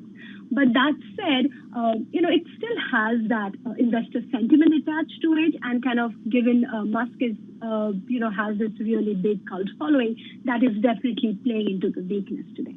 How are analysts on Wall Street thinking about Tesla right now? Are they still saying that in general that it's a buy, or are they saying, hey, wait a second, this thing went really high, really quickly in 2020. We're taking a step back here? Well, Tesla is an unusual company, and that I think is reflected in the fact that Wall Street analysts just cannot seem to agree on, whether this company is majorly overvalued or still significantly undervalued. Wall Street is, even at this point, pretty much split on whether it's a buy or a sell. Some say, it's a sell, it's way overvalued, the stock has run up too soon, too fast. At this point, there are better opportunities elsewhere in the EV space. But that said, there are some who also say that Tesla has only just gotten started. The EV transformation that we think will take hold of the auto industry over the next decade or so has only gotten started, and the stock has way higher to go. Well, and that's what I wanted to ask you, Esha, because if I go pull up the FA function on Tesla on the Bloomberg and take a look, I mean, as I mentioned, it's a almost $658 billion market cap company. Revenues are expected to be in this 2021 year about $48 billion, and that's up 54% year over year. I mean, earnings growth is expected to be up 444%. It's still this massive growth story, growth company. Are these expectations realistic for this company? I would say the overall Wall Street consensus expectations do not seem out of the place at this point. Yes, it's possible that no other auto company has done something like this before, but Tesla is a very different kind of auto company. That's its main play. Elon Musk has always said that, even if the growth comes a little slow, when it really takes off, it's expected to rise in an exponential fashion. Tesla is expanding in different geographies. China, as we know, is a huge market. No one had expected the EV space to explode the way it has exploded over the past couple of years. Right. So from what we understand, these are unusual numbers, but Tesla has delivered, more or less delivered on whatever it has promised so far. Right. We will see what comes. Yeah, it comes down to those fundamentals. Esha, thank you so much. Esha Day, equity markets reporter at Bloomberg News. Tesla shares, they have erased their gain for the year, though. As a result of some of the pullback, it's now down 3% year to date. Let's get back to world and national news. Back to Nancy Lyons in D.C. Hey, Nance. Hey, Carol. Fed Chair Jay Powell says the economy is a long way from where the Fed wants it to be, but things are looking a little bit better. While we should not underestimate the challenges we currently face, developments point to an improved outlook for later this year. In particular, ongoing progress in vaccinations should help speed the return to normal activities. Powell testified today before the Senate Banking Committee. He says due to the sluggish economy, the Fed will continue to keep interest rates near zero and maintain large-scale asset purchases until more substantial progress has been made. Executives of Big Pharma have also spent the day on Capitol Hill. They've been testifying on the supply of vaccines for the coronavirus, as well as their effectiveness on variants. Pfizer CBO John Young says their vaccines are able to be altered to fight new strains as they emerge. Our mRNA vaccine affords the opportunity to provide boosting doses if needed, and the ability to rapidly alter the mRNA sequence in the vaccine to address potential changes in the virus if evidence suggests that they might reduce protection from the current vaccine. The U.S. is now analyzing about 14,000 cases each week with genetic sequencing to detect variants. That's up from 250 cases when the Biden administration took over.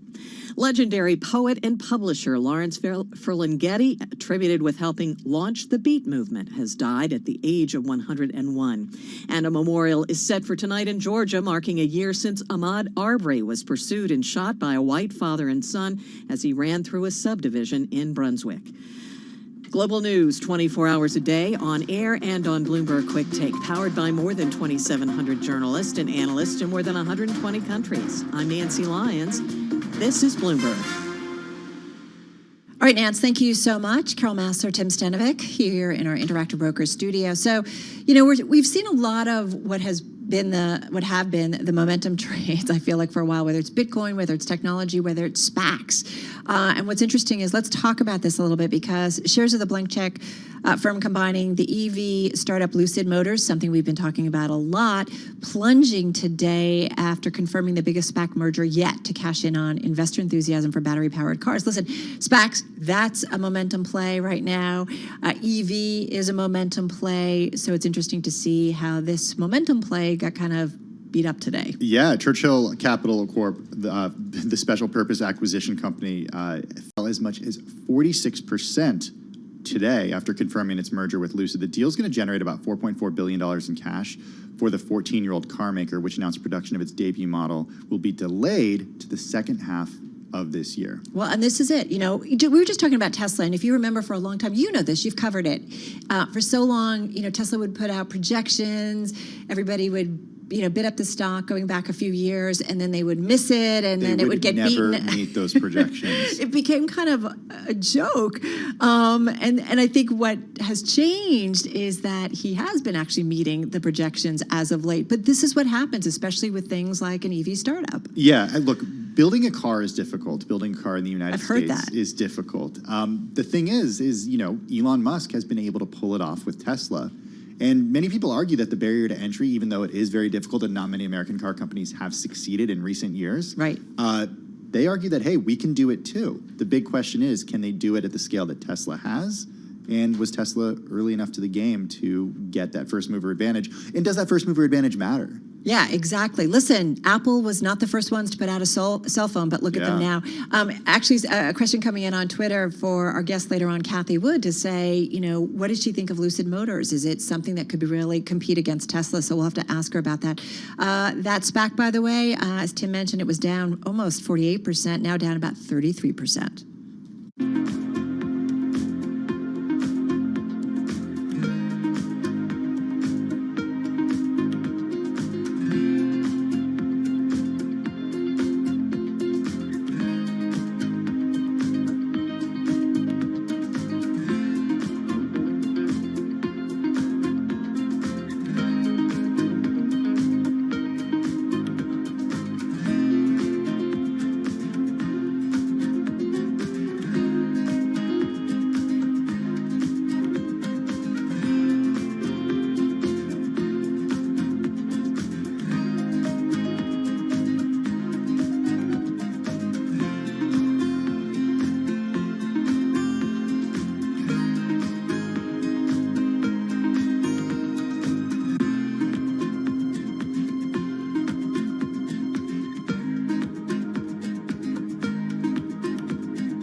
updates, headlines, and breaking news 24 hours a day at Bloomberg.com, the Bloomberg Business app, and at Bloomberg Quick Take. This is a Bloomberg Business Flash.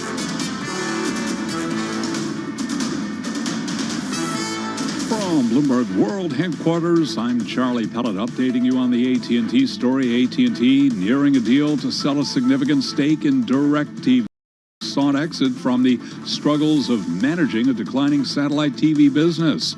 AT&T shares, they do remain higher now, up by 0.4%. Technology shares leading a decline in stocks on concern that valuations have gotten out of hand amid higher bond yields and bets on faster inflation. Right now, the Dow Jones Industrial Average has narrowed its loss to less than 0.2%, down now by 53 points. The S&P lower by 13, a drop of 0.3. But the selling for tech stocks continues today, with NASDAQ down 187 points, down 1.4%. The NASDAQ 100 index down 1.1%. 10-year yield, 1.35%. And we've got gold down 0.3%, 18.04 the ounce. West Texas Intermediate crude up 0.2%, 61.85 a barrel. Recapping, S&P down 12, drop there of 0.3%. I'm Charlie Pellet. That is a Bloomberg Business Flash. Thank you, Charlie Pellet. February is Black History Month, and throughout the month, Bloomberg Radio is celebrating pivotal moments in U.S. Black history. Here with more is Bloomberg's Renita Young. On this day in Black history in 1979, Frank E. Peterson Jr. is named the first Black general in the U.S. Marine Corps. He was determined to serve his country despite racial discrimination. Peterson first attempted to join the U.S. Navy, but was asked to take the entrance exam over because administrators believed he had cheated. In 1950, Peterson enlisted in the Navy, and 2 years later, as a Marine, he completed flight school and was commissioned as a second lieutenant. Peterson went on to become the Marines' first Black aviator and served as commanding general for the Marine Corps Combat Development Command. Throughout his career, Peterson received several military awards, among them the Navy Distinguished Service Medal, Defense Superior Service Medal, and the Purple Heart. So in 1988, Peterson retired as lieutenant general after serving as special assistant to the Chief of Staff. That's today in Black history. I'm Renita Young, Bloomberg Radio.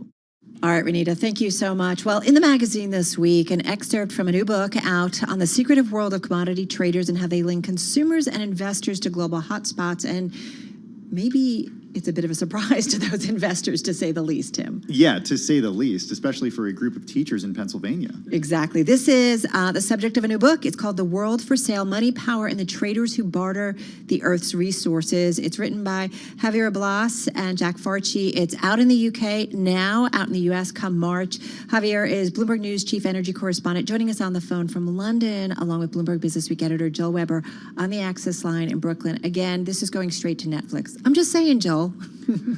Yeah, well, we try, and I'm sure Javier would be very pleased with that outcome. As our colleague Will Kennedy said yesterday to me, he said, just in case you didn't know, and don't follow Javier on Twitter, he has a book for sale, and it's literally called For Sale. And so we were really pleased that we got to excerpt it.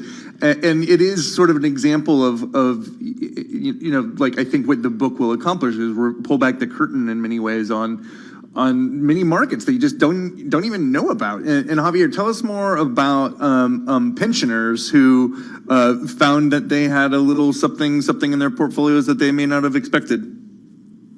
Well, you know that pension funds are very, very conservative. They usually buy the kind of U.S. Treasury that are not yielding a lot, but you know that you will never lose money. You do not expect to see U.S. pension funds like teachers in Pennsylvania or police officers in South Carolina or firefighters in West Virginia investing in something that will go via the Cayman Islands into Dublin, the capital of Ireland, into a commodity trader in Switzerland, and from there into northern Iraq. And that's exactly where they were putting their money, because they were financing Glencore, the world's largest commodity trader.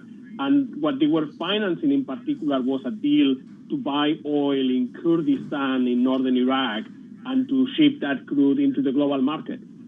When I was reading this, Javier, I kept thinking to myself over and over again, ESG, ESG, ESG. Like, what about all these pension funds who are saying we're not making investments that violate, the terms of how we're thinking about ESG? So how do these investments get made in these large pensions?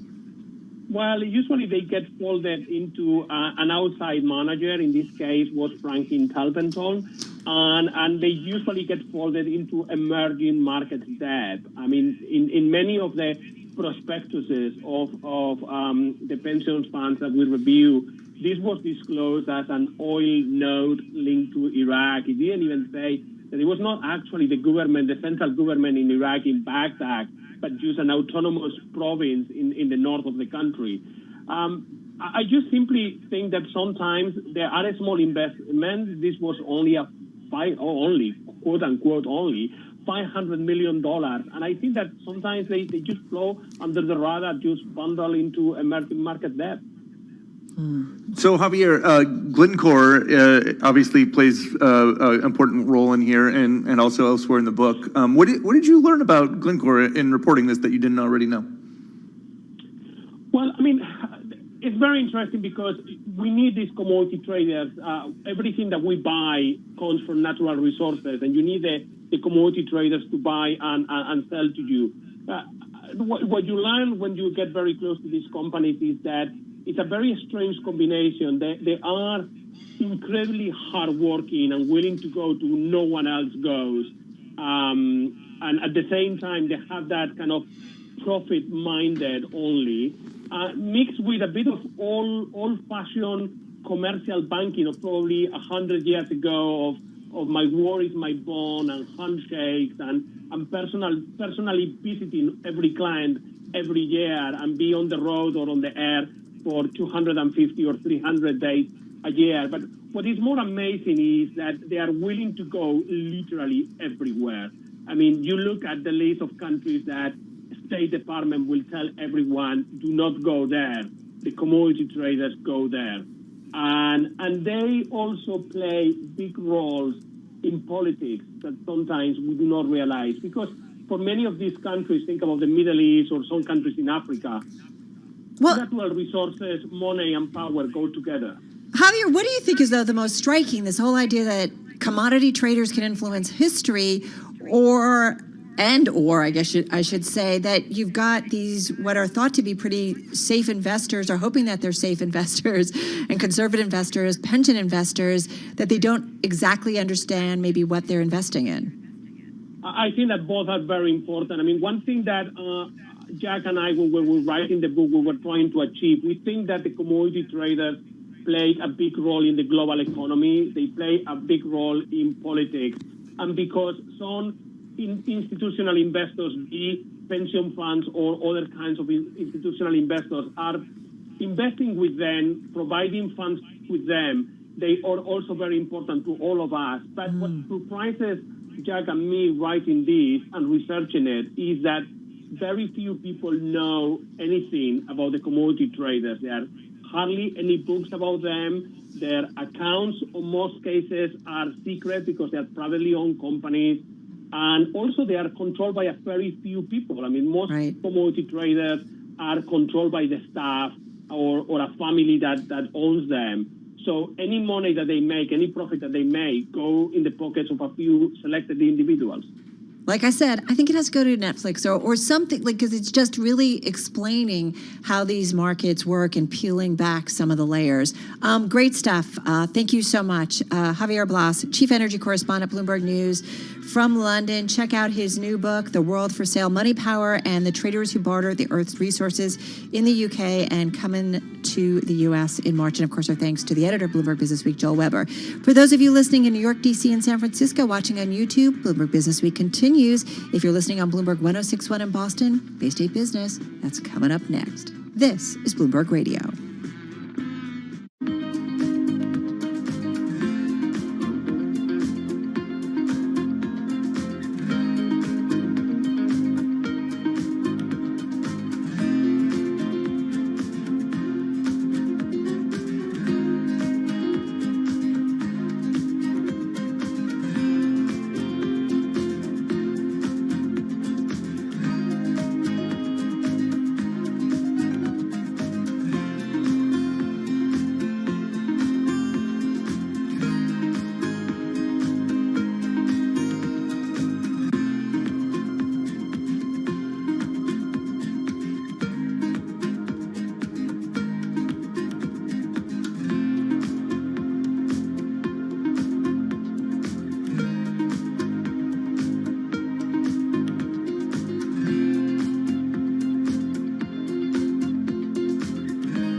news, headlines, and breaking news 24 hours a day at Bloomberg.com, the Bloomberg Business app, and at Bloomberg Quick Take. This is a Bloomberg Business Flash.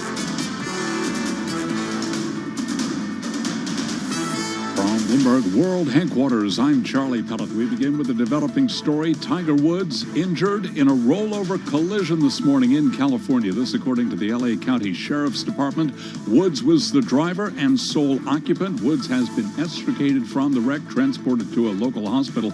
Golf Digest says he suffered a leg injury and is now in surgery. So again, repeating the headline, Tiger Woods injured in a rollover collision this morning in California. Markets now trading mixed. The Dow giving up earlier losses, back on the plus side here, up by 9 points, a gain now of less than 0.1%. S&P lower by 2 points, little change, down by 0.1%. NASDAQ, though, the selling continues for tech stocks. NASDAQ down 135 points, a drop of 1%. The NASDAQ 100 index down now by 0.6%. Technology shares leading a decline on concern that valuations have gotten out of hand amid higher bond yields and bets on faster inflation.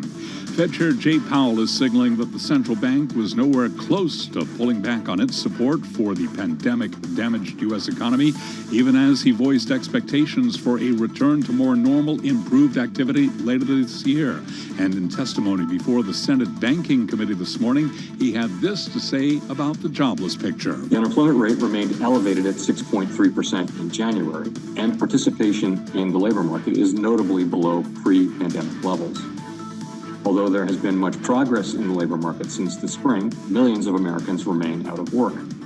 After earnings, Home Depot said demand remains strong almost a year into the COVID-19 pandemic, but its stock is lower, with investors worried that 2021 will bring difficult comparisons and narrowing profitability from higher costs. Home Depot shares down now by 3.2%. Recapping S&P down 0.1%. I'm Charlie Pellet. That is a Bloomberg Business Flash. This is Bloomberg Business Week with Carol Masser and Bloomberg Quick Takes Tim Stenovic on Bloomberg Radio. The economy is a long way from our employment and inflation goals, and it is likely to take some time for substantial further progress to be achieved. We will continue to clearly communicate our assessment of progress toward our goals well in advance of any change in the pace of purchases. A nice double dose. Federal Reserve Chairman Jay Powell, Charlie Pellet, of course, some highlights from his testimony earlier today. Jay Powell's testimony, of course, in that semi-annual testimony that he does before Congress on the state of the U.S. economy. And Tim really giving some, reminder that he thinks there's progress being made, but we still have a long way to go until we get to kind of a pre-pandemic economy. AKA, we're not raising rates anytime soon. Be patient, everyone. Relax. Joining us with more on Jay Powell and Fed policy and really the overall U.S. economy, Danny Blanchflower, professor of economics at Dartmouth College, former Bank of England Monetary Policy Committee member. He joins us on the phone from Florida. Danny, how are you? I'm great. Always good to talk to you guys on a very interesting day. Well, interesting. I thought Powell was saying very sensible things. I mean, this is the reality that we're in. So it's the right thing to do. Well, talk to us about that. Tell us what struck you as being very, very sensible from Jay Powell. Well, I think the uncertainty is very high here. We're seeing the economy recover, but there's clearly a number of people that are claiming benefits, the amount of slack in the economy, and of course the uncertainty going forward about how quickly the vaccinations are going to go, how effective they're going to be, how firms bounce back. And I think the other one is what kind of long-run changes in behavior are there going to be? Are people going to commute the same as they did? Are they going to go back to cruise ships? All of that, but particularly, are they going to save more? And I thought what was interesting was you have a sort of concerted message, which has often not happened, between the central bank and the Treasury, which is perhaps not a surprise, and also from the Council of Economic Advisors from C.C. Rouse. So you're having a concerted view and a consistent view across all the parts. And so often in the past, we've seen them working against each other. So now what we're seeing are the two branches, if you like, of monetary and fiscal policy, essentially saying the same thing. A bit different than in the UK, where actually on the MPC, members are actually disagreeing with each other about whether they should go to negative rates. And we haven't really heard that in the US. But that's a clear thing that's going on in Britain. How do you think that the Fed, and particularly Fed Chair Powell, is or should be paying attention to the sharp increase in bond yields that we've seen in recent weeks?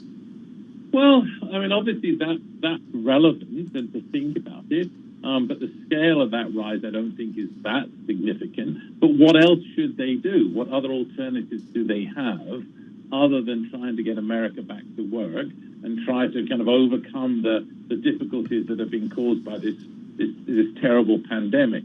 So I think the answer is, you can't do everything. You do what you can do. I mean, think about the story of Egypt. We could talk about what's the impact of what the Fed has done to inequality. And Janet Yellen talked about that when she was the chair, but their answer was, well, you can't do much about it. You've probably got to go ahead with this, worry about what's going ahead. In the future, if you have to do something, then you change and you adapt. Same thing with inflation. If you see inflation starting to emerge, deal with it when you get there. But at the moment, you keep doing what they're saying, and I think that's completely right. And we've learned from the past. We learned from the past that actually everybody was too optimistic about what was coming, too worried about inflation, too optimistic about the growth path of the economy, and they don't want to make that error again. Danny, does it feel like the bond market is playing a little bit of catch up from what the equity markets were seeing a few months ago when we bounced back, from our lows because of the health crisis? Well, maybe. I mean, I'm a believer that basically what we're seeing in these markets is just everything being pushed by what the central banks are doing. I mean, I voted for hundreds of billions of dollars of quantitative easing, and in my head, I essentially thought to myself, I'm doing this to raise asset prices. So what we have are markets following what the Fed is doing. They obviously listen carefully to Powell's view about, our rate's going to go to negative, but really, are we going to do more QE? Are we going to push those markets up? And I think the answer is, for now, the story is keep on keeping on, but we just don't really know. I mean, the best answer to what's coming is it depends, right?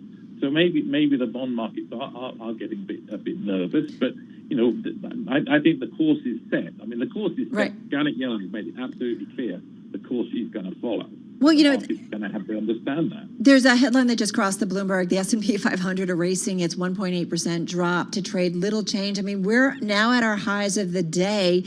And I feel like, Danny, we have seen this trade over and over and over again the last decade, where we get a bit of a pullback. Sometimes we get an official close to 10% correction or an official 10% correction, and then everybody comes back in. Who's right, though, in terms of, are market players, are equity investors right to continue to push this market higher? Well, I think the answer consists of what I've just said. I think equity markets are right in the sense that, so sit and think, if I'm right, which I think I am, that the central bank and its QE is what's driving the equity markets, then you say, well, how good's the economy? How much time is there going to be over a fiscal package? It'll take time to come in. Is the Fed going to go negative? Probably not. Well, what else can it do? The only thing it can do is back to QE again, and they're not going to taper. They're not going to start pulling out monetary stimulus. So every time that story comes, the equity markets say, okay, I'm with that, and that's when you see the surge again. So I think for now the story continues, and it's good to be bullish on equities for the reason we've just said. For how long, though? That's the question. Yeah, of course. I mean, I don't know the answer to that. So I don't think anybody else does, but to this point, we're now, we're a long way in, and I think, but I don't see anything in the short to medium term that's going to dissuade us from that message, because we have so many people out there who are claiming benefits and are on short time work, and the economy needs to move to full employment. And I've argued for a very long time that we were nowhere near full employment from 2015 to 2018, so the room to maneuver is high. Well, and I want to talk a little bit more about the labor market, Danny, when we come back. I know that's one of the things that you obviously closely watch. You're a labor economist, so we're going to dig into that. We're going to continue with Danny Blanchflower in just a moment, professor of economics at Dartmouth College, and of course, he was former central banker, former Bank of England, I should say, and Monetary Policy Committee member. I made him head all of a sudden of the. You gave him a promotion. I don't know. I wonder if he was listening. We've got equities pretty much at our highs of the day, folks. Let's get back to world and national news. Over to Nancy Lyons. Thanks, Carol.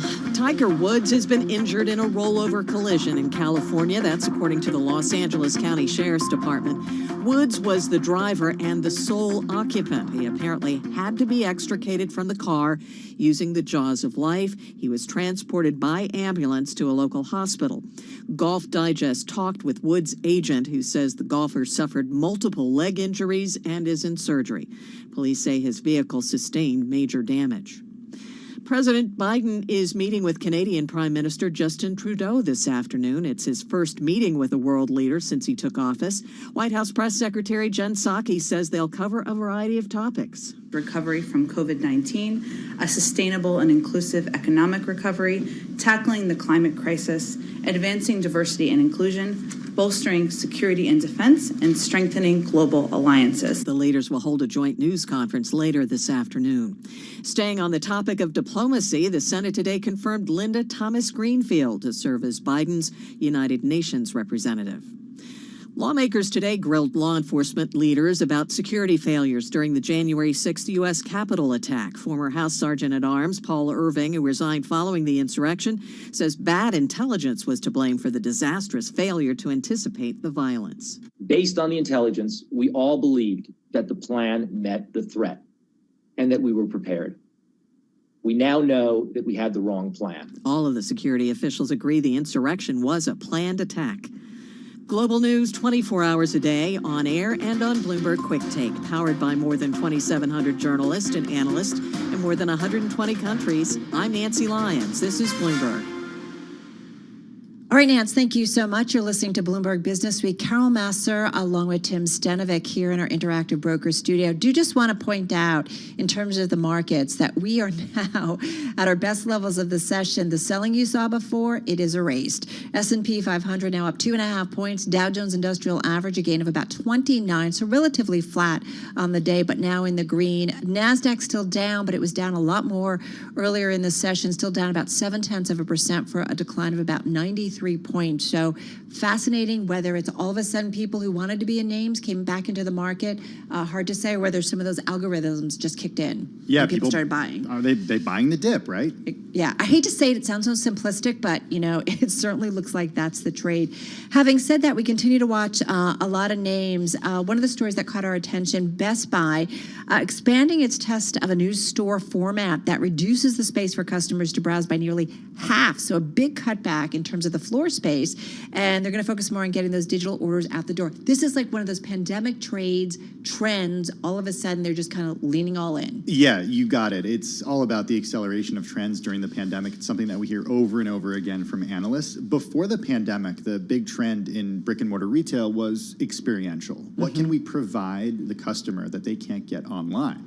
And in the case of Best Buy, you can actually come in and test out the products and hold the product. Push the buttons. Exactly, push the buttons and ask the customer service people their opinion. In this case, Best Buy is testing these smaller shopping areas with less space for shoppers, more going to digital orders. You come in and you come in to pick something up that you buy, and maybe you buy something else while you're in there. Well, check it out. Best Buy's online sales almost tripled last quarter, Tim. It did say demand could slow over the holiday season. Americans started shopping earlier for gifts. At the same time, we are seeing the company cutting back some jobs at its stores. Listen, I think we are going to look back, and I think a lot of people would support this. We're going to look back at this time that this was a big change in terms of how consumers operate and shop. We've been seeing it slowly, but it picked up a lot of momentum. Yeah, no question that this accelerated that trend, and we're going to continue to see changes. This is Bloomberg.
Headlines and breaking news 24 hours a day at Bloomberg.com, the Bloomberg Business app, and at Bloomberg Quick Take. This is a Bloomberg Business Flash.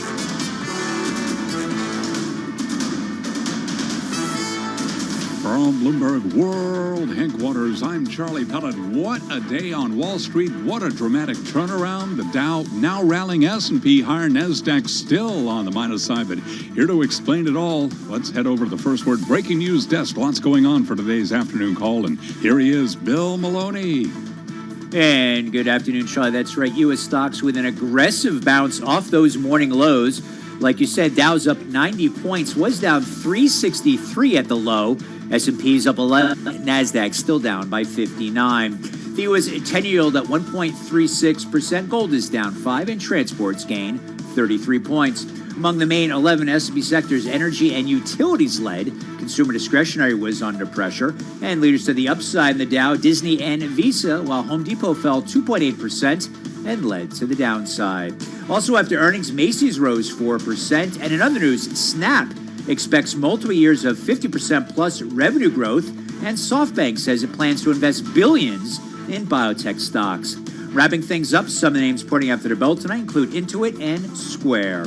Live from the First Breaking News desk, I'm Bill Maloney. Charlie. Okay, we thank you very much, Bill. Lots going on in the Here Live. Breaking news over your Bloomberg type squawk. SQUAWK on your terminal. I'm Charlie Pellet. That is a Bloomberg Business Flash. All right, another busy day here at Bloomberg. Charlie, thank you so much. I want to get right back to Danny Blanchflower, professor of economics at Dartmouth College, former Bank of England Monetary Policy Committee member, still with us on the phone in Florida. And we're talking about Jay Powell of the Fed, his testimony earlier to Congress talking about the state of the U.S. economy. So I just want to ask you again, so you're not worried at all about inflation?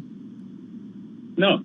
Okay. No. I mean, not one bit. I mean, I think while we were on break, I actually went and looked at a number that I like, which is the employment rate, which today is now back to the level that it was in the first quarter century since the Second World War. We're at 57. We were at 64.7 in 2000. And the U.S. had the worst, the only advanced country between 2000 and 2020, but the only country that had a declining employment rate. So we're so far, essentially, we're so far from full employment. Forget unemployment, focus on this. So the potential slack in the economy is immense. So inflation arises when there's, when the economy is tight. There's no sign of that. Now, obviously, people might say that this is about, what's coming is about structural things. But all the other economies in the world have been faced by the same structural things like technology and globalization and so on. So they've all done much better. So I think the potential for the US to grow in a non-inflationary environment is strong, and in many senses that's what Powell has been reflecting. And he reflected back to 2015 to 18 when the Fed had a wrong view of the economy, saying that capacity was less than that, and raised rates and shouldn't have done, and killed growth off. So they've now, in a sense, come to the position that I've put forward. The unemployment rate doesn't tell us much of what's going on. The employment rate looks terrible, 57.5%, and overestimated because of all these weirdnesses in the labor market about people wrongly being classified. But that's a disastrous number. There's huge amounts of slack. Inflation doesn't rise, and I've probably been on Bloomberg 50 times over the last decade when people say to me, inflation's coming, isn't it? And I've always said, no, it isn't. And it's certainly not coming from wage inflation, even though there's weirdnesses in the data. Does it come from a $1.9 trillion spending package that could be deployed very soon? Well, the answer is that we clearly all the stimulus that we saw and the cutting in rates and the doing of the QE was meant to create inflation, but it was meant to create inflation against a deflationary shock. So if you end up, yes, the answer is, but the potential deflationary shock that we're seeing pulls prices into negative territory.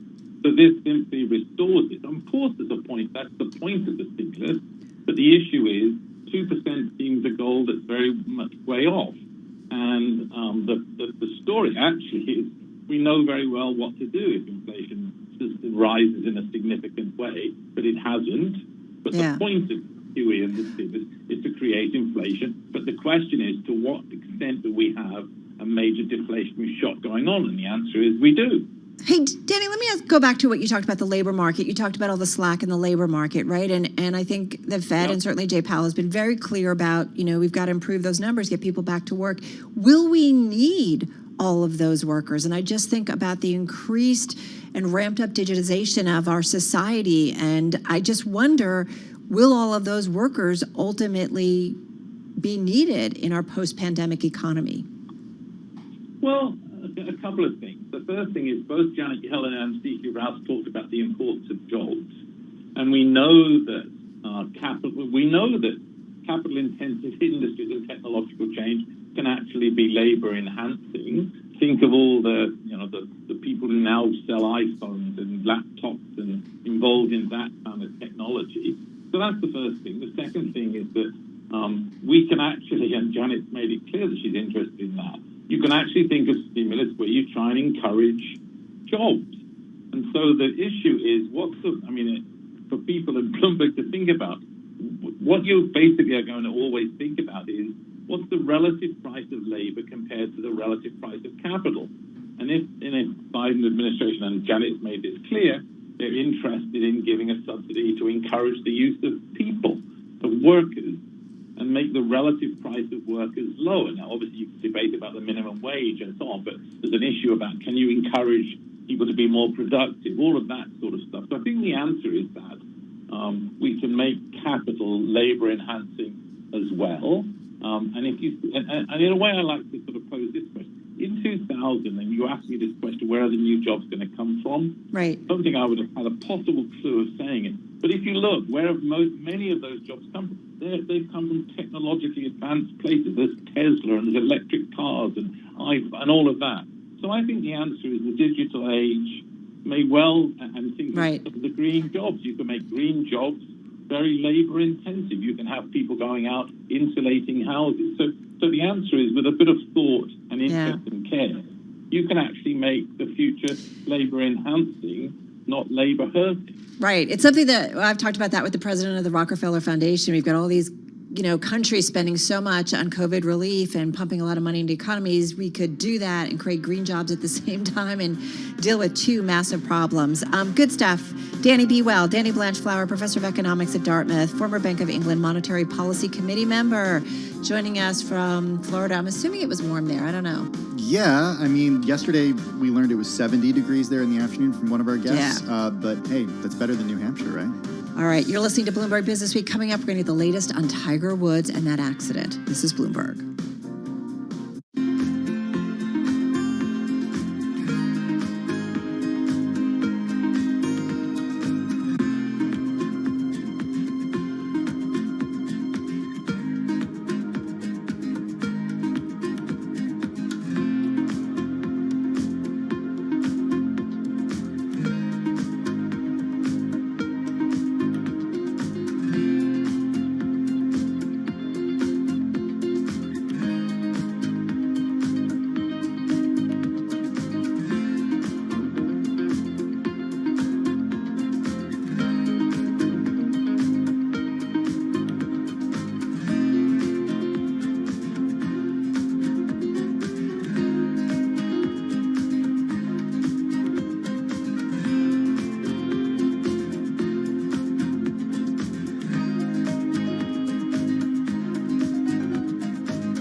Broadcasting live from the Bloomberg Interactive Broker Studio in New York. Bloomberg 1130 to Washington, D.C. Bloomberg 99.1 to Boston. Bloomberg 106.1 to San Francisco. Bloomberg 960 to the country. Sirius XM Channel 119. And around the globe, the Bloomberg Business app and BloombergRadio.com. This is Bloomberg Business Week. All right, you are listening to Bloomberg Business Week. Coming up, we've got the chart of the day with Dave Wilson. We're also going to get a check on that Tiger Woods car crash, see if we can find out what the latest is. Yeah, if there's one thing that people are talking about on Twitter, it's Tiger Woods. It's among our most read stories, if not the most read in the past 60 minutes. All right, take it away, Charlie Pellet. You've got 28 minutes to go ahead of the closing bell here, looking at a mixed day. What a recovery for both the S&P and the Dow. To be clear, NASDAQ remains lower, but keep in mind, at the worst level today, NASDAQ have been down 529, down 3.9% right now. NASDAQ showing a loss of 20 points, lower by 0.1%. S&P up 16, higher by 0.4%. Worst level there, have been down 1.8%. And the Dow recovering from a 362-point deficit, up now by 113.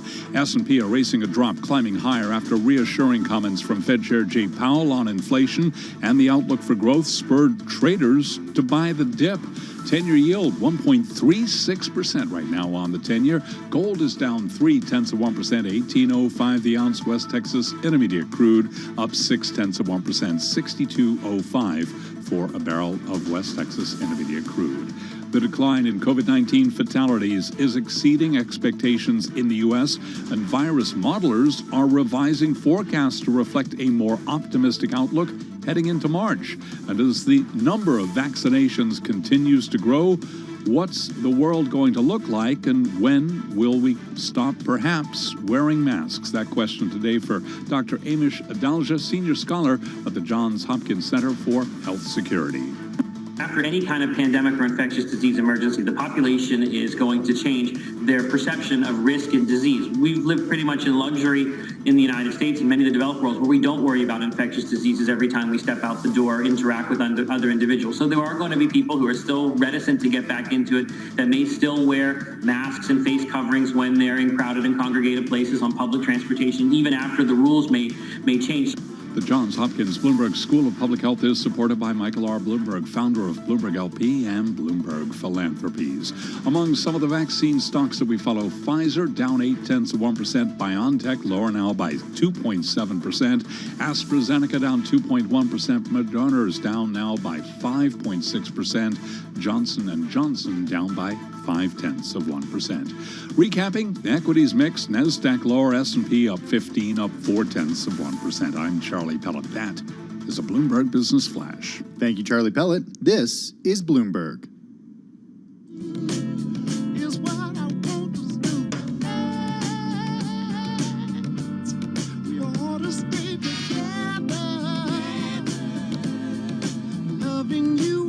All right, so a little Al Green for you on this Tuesday. Love that song. Love Al Green. Can never get enough.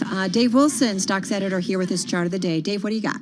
It's all about staying together, and specifically what we're talking about here are stocks and high-yield bonds. Ari Wald over at Oppenheimer, who's their chief technical analyst, noted that if you went back to early last year, you really saw a kind of a disconnect between the S&P 500 and the yield gap between high-yield bonds and treasuries, specifically the 10-year note, that, in fact, the bonds were signaling that things were unraveling a bit before you saw the S&P 500 peak. And this year, you haven't seen something similar to that. So his take is, and I'm quoting here from his latest report over the weekend, pullbacks in the S&P 500 should be bought in anticipation of higher highs. And, you know, when you look at what's going on today, you can sort of understand maybe that's the sort of thing that's at work here. That, you know, you look across markets and you see a different message coming out of them than you saw a year ago, just before stocks were headed for, you know, that incredibly brief but incredibly sharp bear market they went through. If you want to know more, folks, send me an email. I'll get you the chart, the explanation that goes with it, and everything I do going forward. The email address is dwilson@bloomberg.net. That's dwilson@bloomberg.net. Yeah, always important to look at all different aspects of the market and some correlation specifically. Hey, Dave, thank you so much. Bloomberg Stocks editor Dave Wilson. Well, our most read story on the Bloomberg at this hour has to do with Tiger Woods suffering multiple leg injuries, currently in surgery. This is according to Golf Digest reporting and also citing Tiger Woods agent Mark Steinberg. He was injured in a rollover collision Tuesday morning in California, according to the LA County Sheriff's Department. Let's get a little bit more on this. Mike Lynch is Bloomberg Business of Sports co-host. He joins us on the line, Access Line in Boston. Mike, good to have you here with Tim and me. So what do we know? Get us up to speed if you could. Well, as you mentioned, to supplement what you just reported, he was extricated from that vehicle by the jaws of life. The accident happened a little over 7 this morning. He was the only occupant in the vehicle. It happened in a residential neighborhood in Palos Verdes, California. Law enforcement has been quoted as saying that Tiger was driving at a high rate of speed and the car rolled over several times. Now, he is in surgery, as you said, for multiple injuries on his legs. Tiger was in the area because he is the chairman of the Genesis Invitational Golf Tournament, which concluded at Riviera Country Club on Sunday afternoon. And you can still see the Genesis Invitational logo on the side of the SUV involved in Tiger's accident this morning. He remained in California because he was involved in a celebrity promo shoot yesterday and today at Rolling Hills Country Club. He showed up yesterday, did not swing in the golf clubs at all, but he obviously didn't show up this morning because of the accident. But right now, as we are speaking, he is in surgery at 3:37 Eastern Time here out in Harbor UCLA Medical Center. So he was in one of the vehicles associated with the tournament, correct? Yes, he was. It's customary at these tournaments. They give out courtesy vehicles to the players and people that are working in the tournament. There might be 50 or 60 of them. And Tiger, the logo of the Genesis Invitational, you could see right on the side of the door as you look at the wreckage. Got to say, Mike, we've been, for our viewers on our YouTube channel, we've been playing some of the video of the vehicle, and we've just been talking around here in the newsroom. I mean, it looks like a pretty serious accident, and certainly, as we said, the vehicle rolling over, but pretty difficult.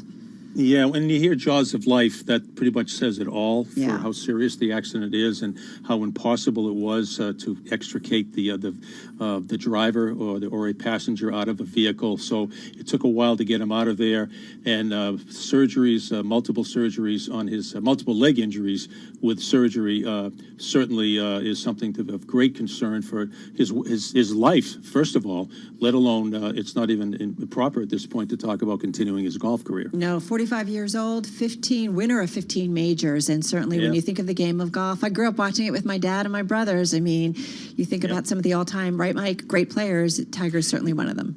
Yeah, well, he's tied with Sam Snead for the most wins of all time with 82 and 15 majors. And he was asked by Jim Nantz on the broadcast Sunday if he would be ready for the Masters, which is about 5 weeks. And he said that he has had his 5th back surgery. He's coming off it, and he's waiting for an MRI to determine whether he could play. And obviously, that's a moot point right now. Well, fingers crossed, and wishing him well and thinking about he and his family. Mike, thank you so much. Bloomberg Business of Sports co-host joining us on the Access Line in Boston. Out to D.C. we go for another check on World and National News. Hey, Nancy Lyons. Hey, it is the news of the day. Authorities and Tiger Woods managers both now say the golfer has suffered leg injuries in a vehicle rollover in the Los Angeles area. He is undergoing surgery. The Los Angeles County Sheriff's Department says he had to be extricated from the car with so-called jaws of life. No other cars were involved. His condition is not clear. The vehicle, though, did sustain some major damage. Woods has been recovering from back surgery that he had in December to relieve a pinched nerve. Federal Reserve Chairman Jerome Powell signaled today to the Senate Banking Committee the central bank is nowhere close to pulling back on its support for the pandemic-damaged U.S. economy, even though he did appear hopeful that more normal activity will return later this year. Senator Sherrod Brown chairs the committee and says he thinks Powell and other experts support a substantial COVID-19 relief package. It's clear, though, that he thinks we need to go big, as President Biden does, as his predecessor, or his immediate predecessor, Janet Yellen, who's now the Treasury Secretary, said if we don't go big, if we fall short on this Recovery Act, this Repair Act, if we fall short, there will be a scarring, she said, a long-term generational scarring of the economy. Powell says the economy is a long way from the Fed's employment and inflation goals. The Senate has confirmed President Biden's choice to lead U.S. diplomacy at the United Nations. The vote for Linda Thomas Greenfield reflects a divide, though, between the Biden administration and former President Donald Trump's America First approach. Global news 24 hours a day on air and on Bloomberg Quick Take, powered by more than 2,700 journalists and analysts. All right, Nance, thank you so much. Carol Massar, Tim Stanovic in our Bloomberg Interactive Brokers studio. $2,800. What do you think? You know what I think? I think you need a giant smartphone that folds, Carol. $2,800? You know what? Given the... That's a mortgage payment. That's, depending on where you live. Maybe not New York. Yeah. Oh, my God. Yeah, it's a lot of money. But look, Apple's highest-end smartphones are very far over $1,000 at this point. Yes. And this is a very high-end phone for Huawei, the company taking the wraps off this foldable smartphone to try to stake out a place in the fast-expanding category, also revealing the revenue and profit barely grew in 2020. That was, though, at the height of those Trump-era sanctions. Yeah, exactly. Listen, it's China's largest technology company. We know China domestically looking to really develop, cultivate their domestic producers and companies, create them into global giants. And so what Huawei is doing is really trying to keep its shrinking mobile gadgets business alive, despite some of those dwindling expectations that Washington will roll back some of those curbs anytime soon. So it introduced this $2,800 Mate X2. It unfolds into an 8-inch screen powered by Huawei's own 5G chip. Foldable phones, Carol. It is a growing What do you category. think about foldable phones? Like you said earlier, right? When you talk about Apple, it wasn't the first company to introduce the smartphone, but it certainly introduced the one that was the most consumer friendly and got many people to try a smartphone. Yeah. I bet Apple's thinking about it. I don't know that for a fact, obviously. Yeah. But it's something that a lot of companies are experimenting with. Huawei, though, in terms of smartphones, their shipments dived 42% in the last 3 months of 2020. Yeah. At the same time, Samsung, Apple, Xiaomi, they all gained market share. That's according to IDC. Yeah, listen, we got to watch these, manufacturers. I mean, the global phone market could certainly be upended. I mean, what's happening with phones, I keep getting a bigger and bigger phone because I use it for so many more things. And this idea of being able to make it smaller but make it bigger is kind of appealing. Yeah, soon. It's all about the apps. They have to create apps that work on those larger devices. And maybe they do because they have the iPad apps already. So. All right, stay tuned. Yeah, we'll see. Almost $3,000 though for a phone. That's a lot.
headlines and breaking news 24 hours a day at Bloomberg.com, the Bloomberg Business app, and at Bloomberg Quick Tape. This is a Bloomberg Business Flash.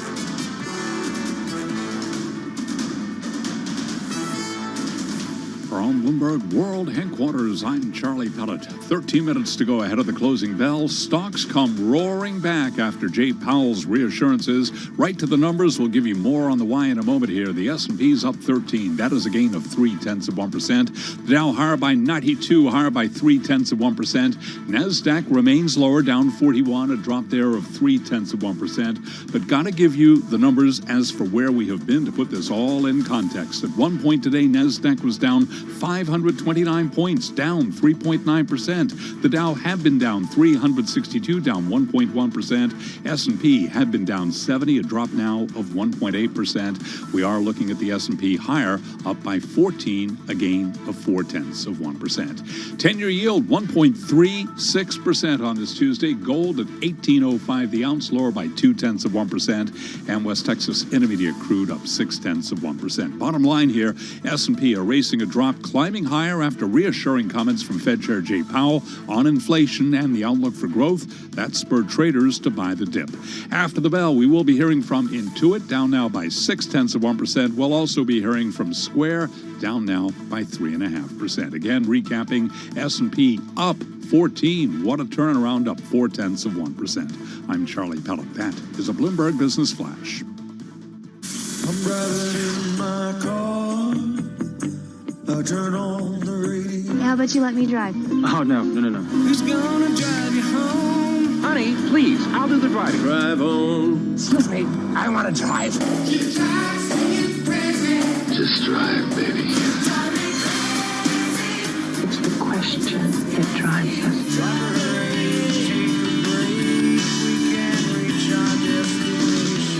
This is the drive to the close. That funky music will drive us till the dawn. On Bloomberg Radio.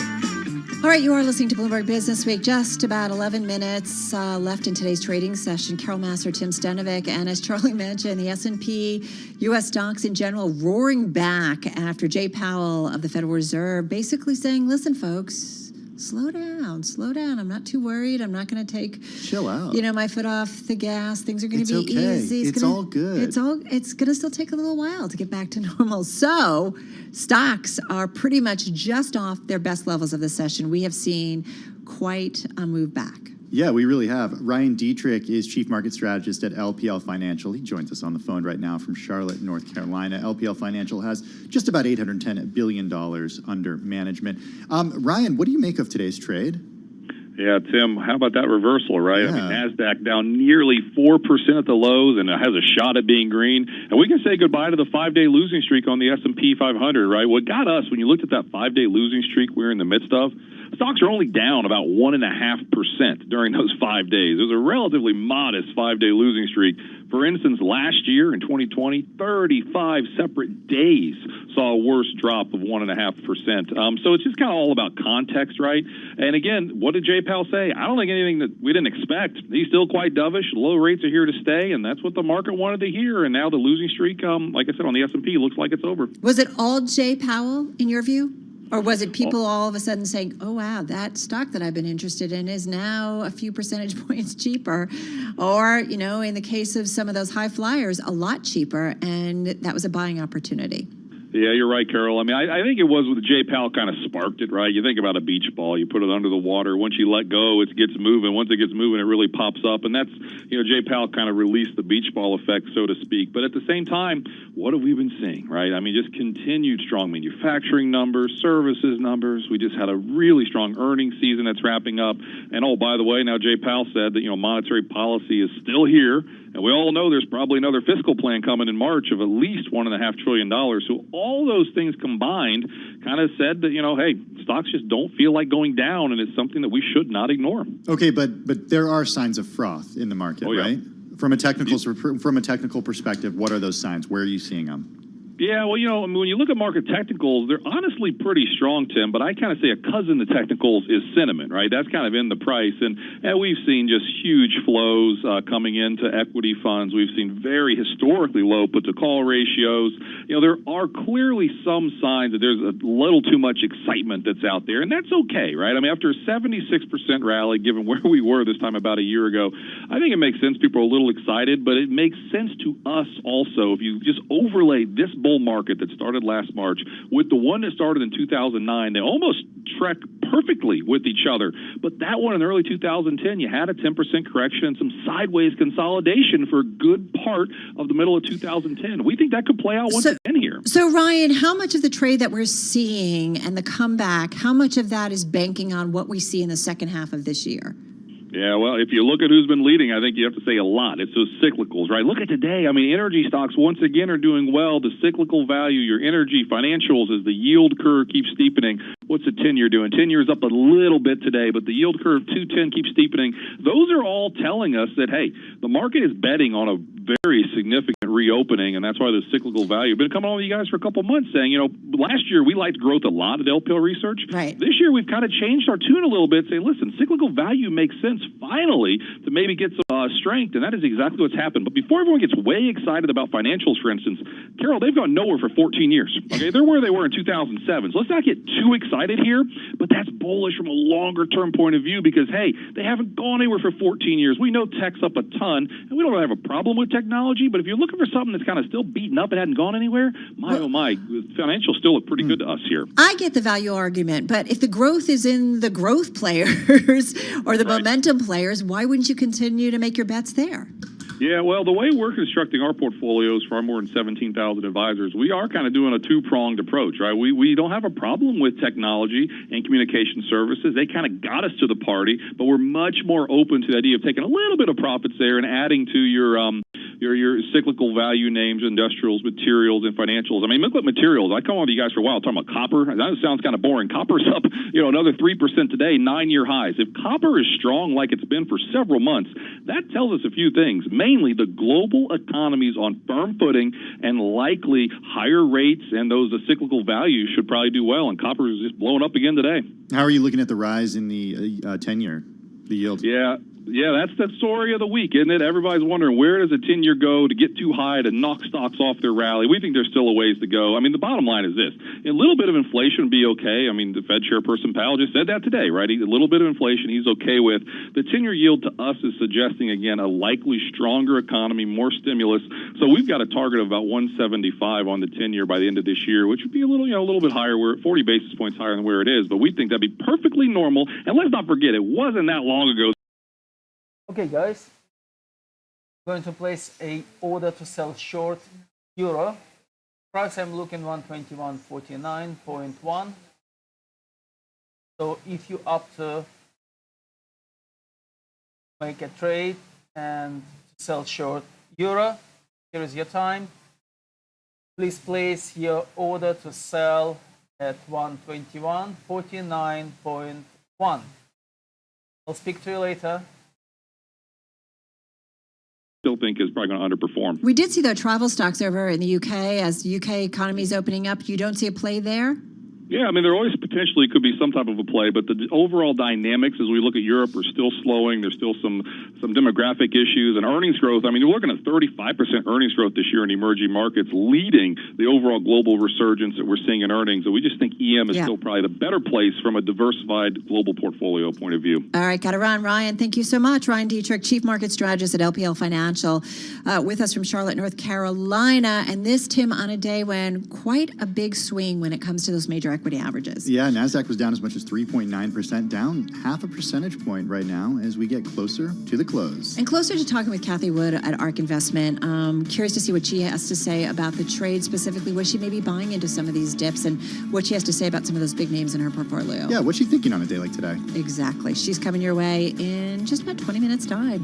But we've got the close before that. That's coming in about 3.5 minutes. This is Bloomberg Radio.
updates, headlines, and breaking news 24 hours a day at Bloomberg.com, the Bloomberg Business app, and at Bloomberg Quick Take. This is a Bloomberg Business Flash.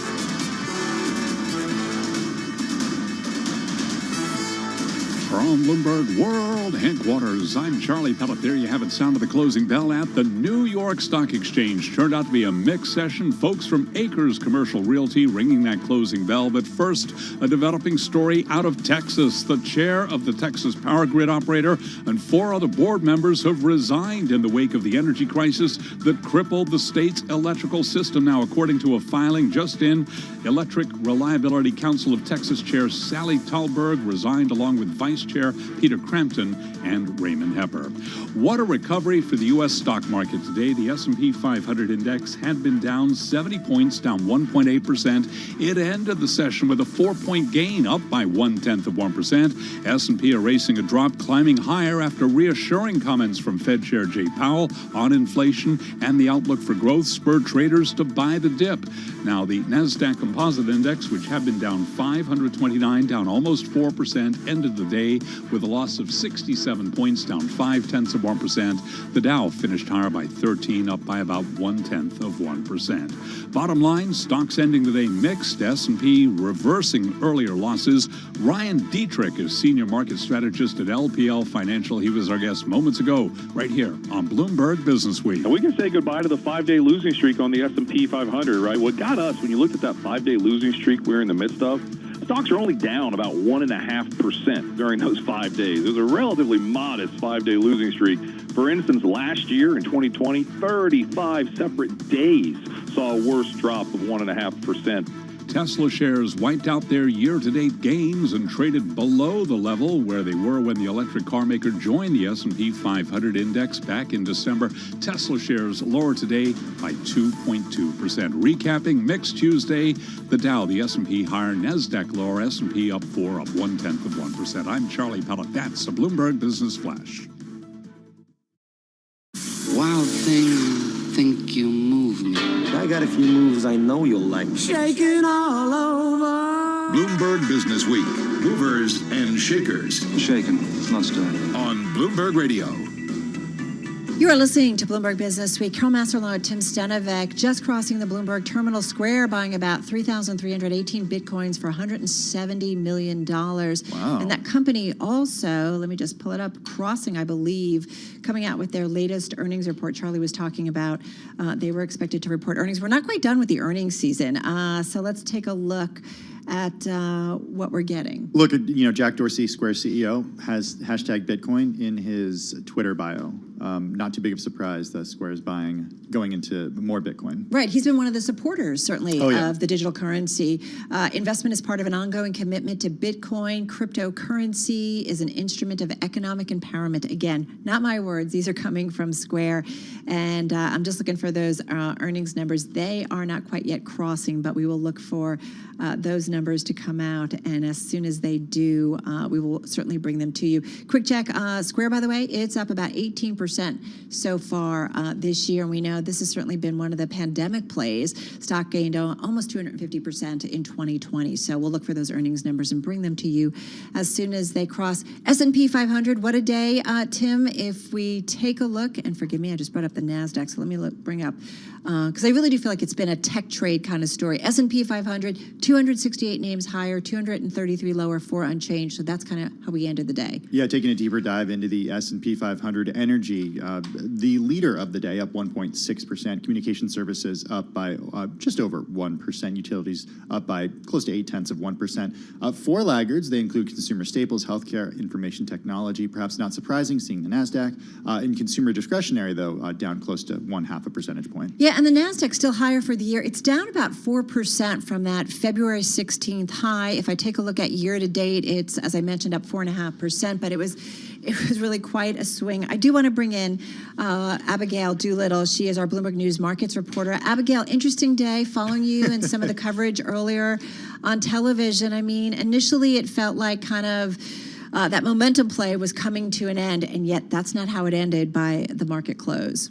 It is certainly very interesting, Carol. A true bullish reversal, not quite for the NASDAQ, but at one moment the NASDAQ 100, which had been down 3.5%, up slightly. The S&P 500 down 1.8%, finishing up, as you and Tim were just mentioning.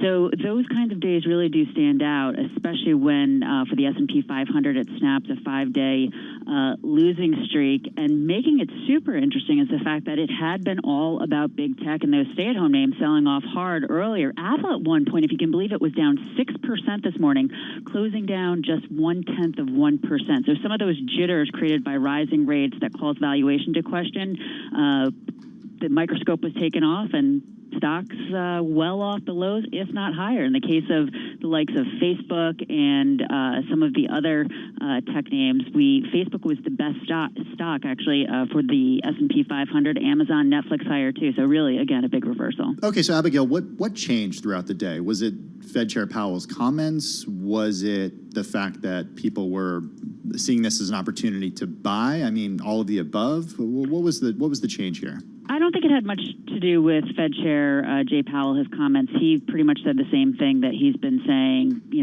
over the last year, that they plan on doing everything that they can to help the recovery. And even though the prospects are looking better, they stand by and they're going to continue to buy bonds. So we knew the Fed was going to remain in this accommodative stance, not backing off that at all. Sometimes these sorts of things can be funny, as we were talking about you, Carol, myself last week, in terms of waiting for what level on the 10-year yield or the yield curves will really finally push stocks over the edge.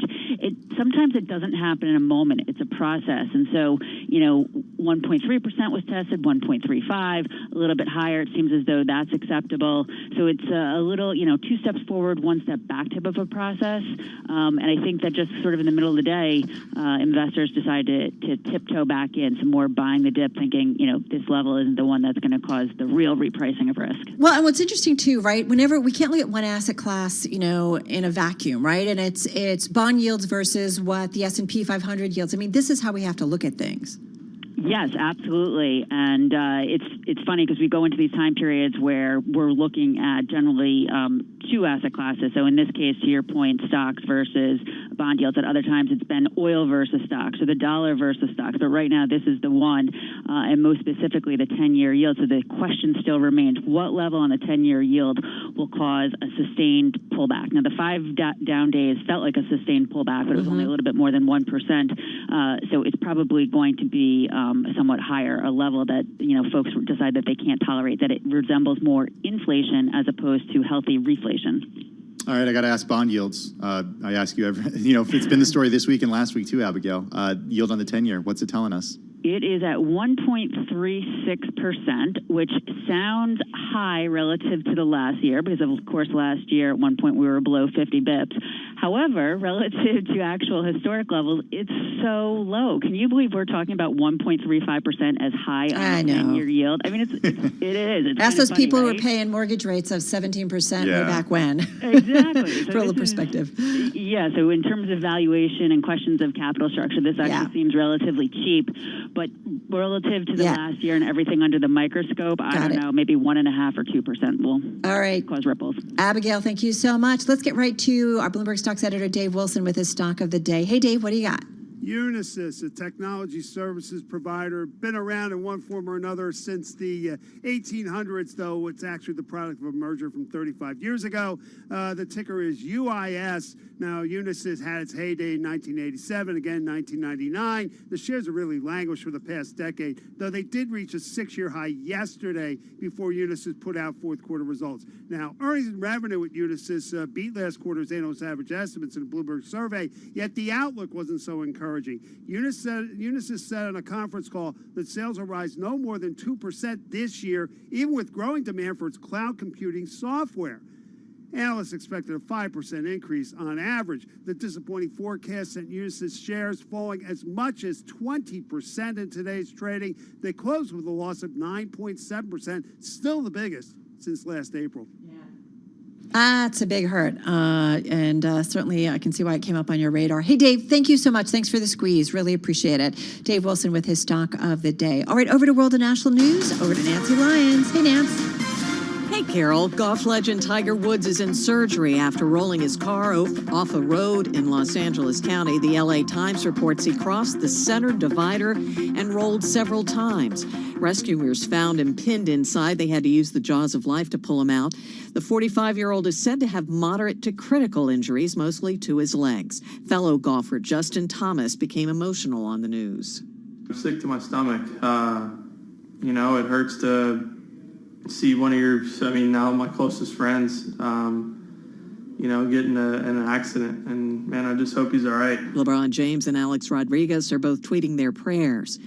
Now that lights are back on in Texas, the state has to figure out who's going to pay for the energy crisis that plunged millions in the dark last week. The answer is likely to be ordinary Texans. Bloomberg NEF estimates the cost of electricity in the Lone Star State from early last Monday, when the blackouts began, to last Friday morning is up to $50.6 billion. That compares to just $4.2 billion the week before. Some of those costs have already fallen on consumers who are exposed to wholesale prices. Some bills in Texas ran as high as $8,000 last week. Nathan Hager, Bloomberg Radio. Lawmakers learned more today about the January 6th attack on the U.S. Capitol. Former Capitol Police Chief Stephen Sund. A clear lack of accurate and complete intelligence across several federal agencies contributed to this event, and not poor planning by the United States Capitol Police. We rely on accurate information from our federal partners to help us develop effective security plans. Global news 24 hours a day, on air and on Bloomberg Quick Take, powered by more than 2,700 journalists and analysts in more than 120 countries. I'm Nancy Lyons. All right, Nance, thank you so much. Appreciate that update. You're listening to Bloomberg Business Week. Carol Massar along with Tim Stenovic in our interactive broker studio in New York City. Just want to go back to Square because they just crossed the Bloomberg, coming out with earnings. The first headlines, though, to hit was about a purchase of Bitcoin. They announced a $170 million buy into Bitcoin. That's about 3,318 coins specifically. And they say, Tim, cryptocurrency is an instrument of economic empowerment, and it's part of an ongoing commitment by the company to Bitcoin specifically. As I mentioned earlier, Jack Dorsey, CEO of Twitter and Square, has hashtag Bitcoin in his Twitter profile. It's the only thing he has in the profile. He's been a longtime proponent of Bitcoin, so this doesn't come as a huge surprise. In terms of other numbers that we're seeing, Square's fourth quarter revenue came in just under expectations, $3.16 billion. Estimates were at $3.2 billion. Bitcoin revenue coming in at $1.76 billion, slightly below those estimates of $1.87 billion. Hardware revenue coming in just below expectations, actually handily below expectations, $24.4 million versus estimates of $26.6 million. Yeah, taking a look at the trade in the after hours, stock's just down about 1.8%, 2%, kind of bouncing around a little bit, but a little bit lower. But this is a stock that is already up about 18% prior to these earnings, 18% higher so far this year. And then if I take you back to 2020, we talked about this earlier. I mean, it had quite a run. It was seen as a pandemic play, especially as we've seen increasingly the move to digitization and people, buying a lot more things online. It was up 248% last year. We're getting some more numbers from Square right now. The Cash App is really, really popular right now. Cash App revenue in the fourth quarter coming in at $2.17 billion.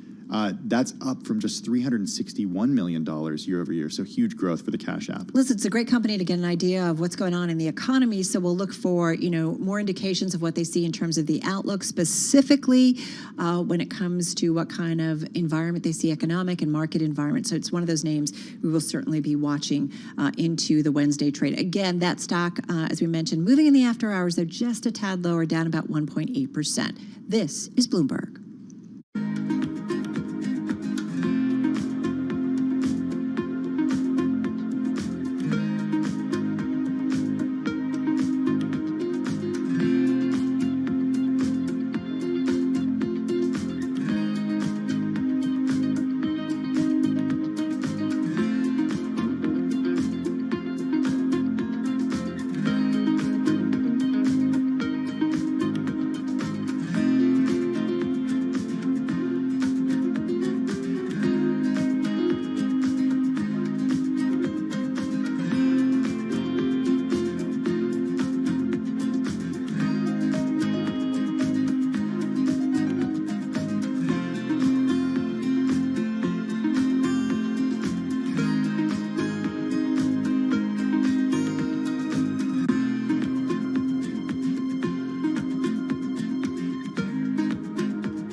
updates, headlines, and breaking news 24 hours a day at Bloomberg.com, the Bloomberg Business app, and at Bloomberg Quick Take. This is a Bloomberg Business Flash.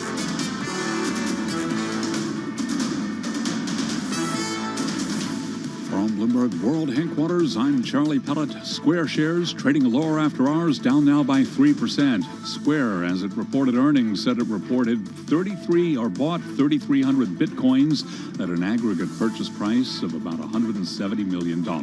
After earnings, Intuit shares, they are lower now by 4%. Turned out to be a mixed day on Wall Street. Dramatic recovery for stocks. S&P ended the session higher by 4 points, up 0.1%. The Dow up 15, up by less than 0.1%.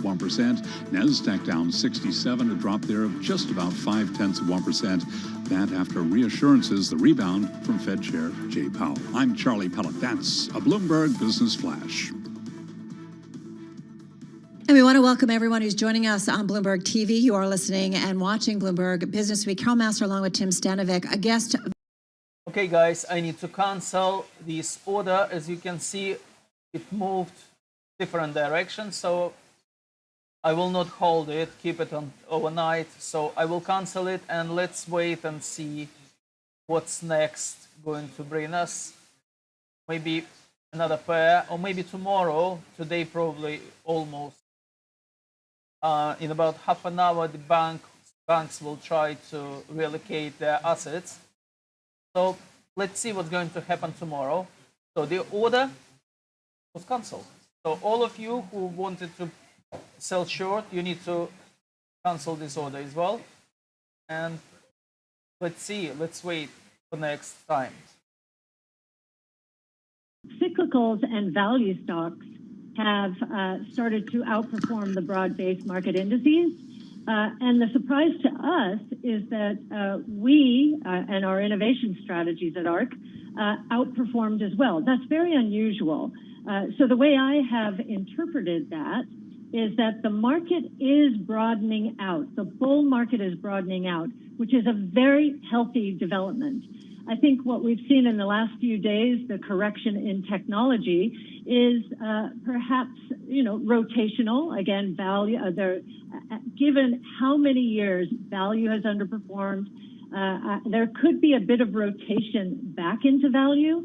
If you understand our portfolios, you'll be very careful where you go in terms of the value space, because disruptive innovation, the likes of which we have not seen in more than 100 years, is probably going to hurt a lot of value sectors more than growth sectors. So what are you doing on a day like today? Are you buying? I mean, the NASDAQ was down almost 4% today. Yes. Tesla was down significantly. Did you buy? Oh, yes. And we publish our trades at the end of every day. So you will see them. The market's closed. We bought a lot of Tesla today across any strategy that holds Tesla. And we will be publishing in a few weeks a report updating our thoughts about Tesla, our excitement about the potential of a ride-hailing service as a bridge to an autonomous service, and the higher odds that autonomous is going to happen for Tesla. And part of the reason for the higher odds is now that Waymo is on the road autonomously, we know it can be done. Tesla has so much more data than Google or anyone else or everyone else combined that we think it's in the pole position. Well, it's interesting too, it's funny, Kathy, people, expecting you to be on, and they were sending us tons of questions. This whole idea of the treasure trove of data that Tesla has specifically, you talk about it a lot. Do other people believe it? Are you seeing other, people kind of put that out as kind of one of the fundamental reasons that you want to own Tesla? It's not just a car company, right? It's a technology company. It's a battery company. Is that thesis of it being a data company getting a lot more recognition? We do not think many analysts or investors are giving Tesla credit for autonomous. If they were, the stock would be a lot higher. What we do think they're giving Tesla credit for increasingly is, its electric vehicle franchise and how far ahead of the competition Tesla is when it comes to battery technology, to artificial intelligence, both in the form of chips, through the data collection. We think 30 billion plus miles compared to Google's 30 million-ish miles. And still over-the-air software updates to change performance.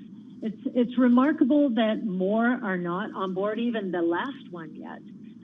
So I think its franchise has legs here. So how does that translate into market value for Tesla? How much more opportunity is there? How much more opportunity is left for this run-up to continue? Well, I'll give you a sense of, and this is from our Big Ideas 2021. You can get that on our site, arc-invest.com. We believe that the autonomous market, so the ride-hailing market, but autonomous, will be a $7 trillion revenue opportunity. And right now, the ride-hailing companies, human-driven ride-hailing, their market cap probably cumulatively is around 200 billion globally. If we're right, Tesla is in the pole position in the United States to become the autonomous taxi network. Autonomous is going to submit to natural geographic monopolies. So in the U.S., our confidence in Tesla has gone up the more we understand about autopilot and the more data its 1 to 1.5 million robots out there, including my Model 3, are collecting to inform its artificial intelligence engine. So that $6 to $7 trillion market, we think, is going to be more in the developed world, ironically, than in the emerging markets in terms of value, for reasons we can get into if you would like. So the U.S. could be a third to a half of that market. So think about that, $3.5 trillion opportunity, and it's going to be more of a monopoly than I think most investors and analysts understand right now. Kathy, I want to go back to kind of bigger, broader market today for a moment, if I can, because you've talked a lot about the reflation trade and how rising rates and a rotation to value, that this could be a challenge to your investments. Are we done with those challenges, or do you think what we saw today, we're going to see continue of the tech trade under pressure? Well, I don't know how long this rotation will continue. All I do know is that we have a 5-year time horizon, and all of our price targets are 5 years out. A few days ago, I would have told you that the returns that we're expecting, now we could be wrong, these are our estimates, so consider the source, but the compound annual rate of return that we were expecting for our portfolios during the next 5 years was 15%, which is our minimum hurdle rate of return. As of today, just given the last few days of correction, that is closer to 20%. Now, 15% compound annual rate of return over 5 years is a doubling over 5 years. Right. That's a healthy return. What happens very short term, I can't tell you. All I know is we are keeping our eyes on the prize, and the prize just got a little bit more interesting. But I have to ask you, were you kind of secretly rooting for a little bit of a pullback to kind of get some of the performance chasing money out of the market? Well, I do believe we love a wall of worry, and we were seeing the wall of worry start to build. I saw it on social media, a lot of chatter, some just waiting for our funds in particular to take a tumble, some maybe to buy, and some happy to sell and short and all of that. We love the liquidity that this provides us. We think it's very healthy, a very healthy shakeout. But I'll give you a sense of where in history I felt this way before. In 1996, we were in a very interesting market. Alan Greenspan was the Fed chairman, and he at the time warned all of us against irrational exuberance. And many investors were just beginning to understand how the internet was working and what the interesting applications were going to be.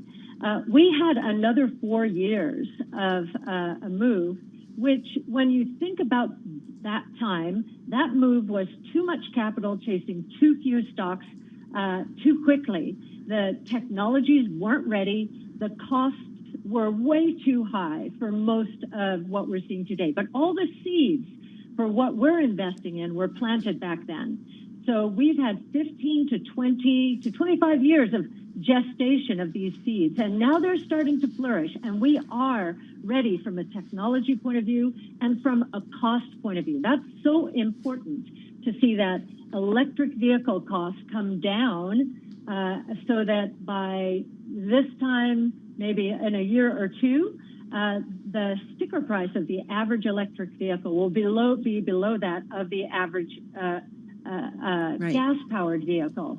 Yeah, and by 2025, the average electric vehicle price will be $18,000, and the Toyota Camry will still be at $25,000, $26,000. Wow. No brainers. Yeah. Hey, Kathy, I got to ask, so much money is pouring into your funds. South Korean retail investors literally give you a nickname, Money Tree. In terms of money, does it ever become too much that's pouring into your funds?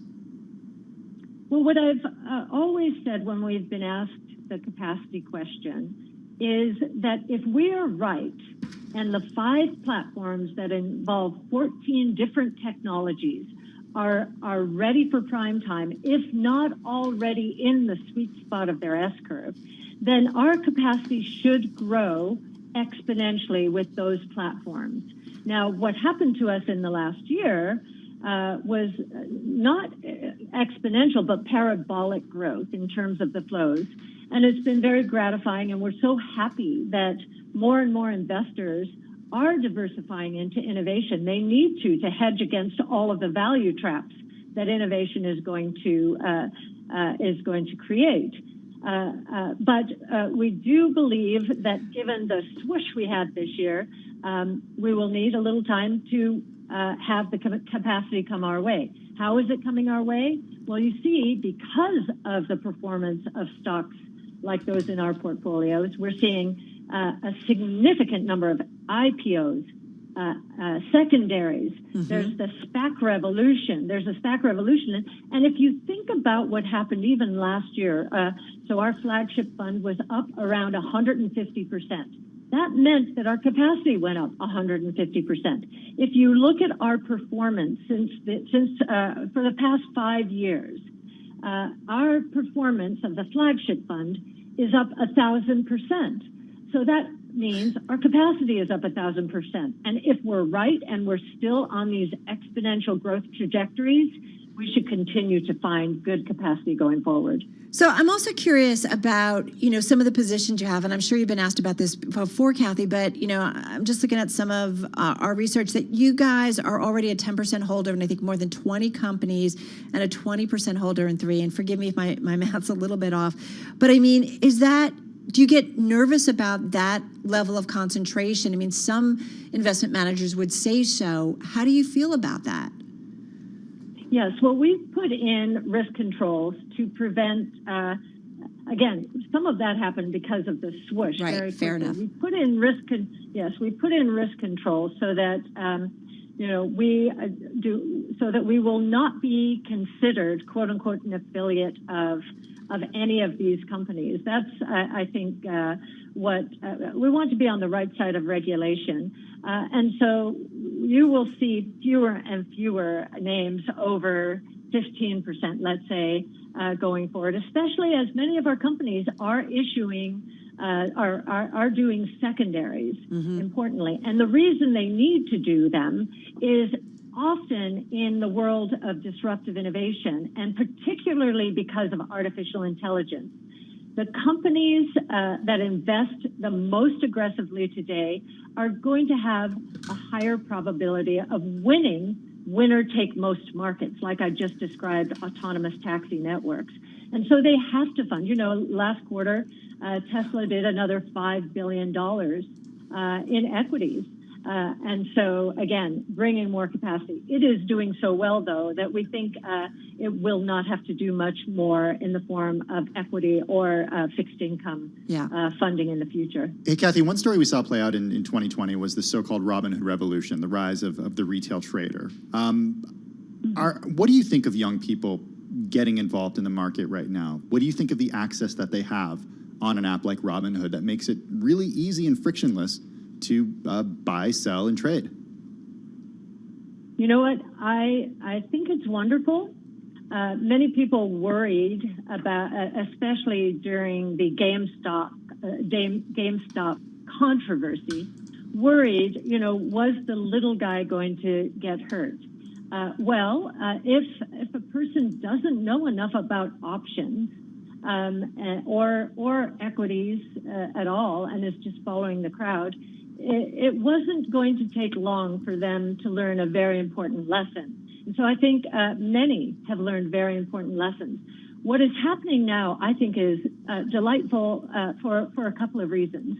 I remember when there was no Robinhood and when social media was not much of a big thing, getting my children interested in investing in equities was very difficult, very difficult. Now, while some people may argue that it's gamifying the space, it also teaches investors lessons very quickly. So a lot of individuals who moved into GameStop or AMC or Bed Bath & Beyond, all of the usual suspects, they learned that they weren't on the right, those companies are not on the right side of change. And there was, that there was going to be a significant correction. So I think corrections are a good, they keep us all humble and keep us all focused on what could go wrong. They create a wall of worry, which the strongest bull markets I've been in are built on top of walls of worry. Mm-hmm. And I like the fact that there are more concerns now about valuations, about inflation, about interest rates. I like the fact that there are these words, but I also like the fact that the markets are moving through this pretty feel like efficiently almost. Very efficiently. If you looked at the trading in ARC's ETFs this today and yesterday, I think if we had told market makers and authorized participants and ETF providers generally that we were going to see 35 to 40 million shares of our flagship funds trade in one day, they would have said, okay, that would blow up the system. It didn't. It was very efficient. I know, and there's options trading around our funds as well. Right. And the only thing I will say there, as a note of caution, is we do have a 5-year time horizon. Options players do not, and you can get hurt badly.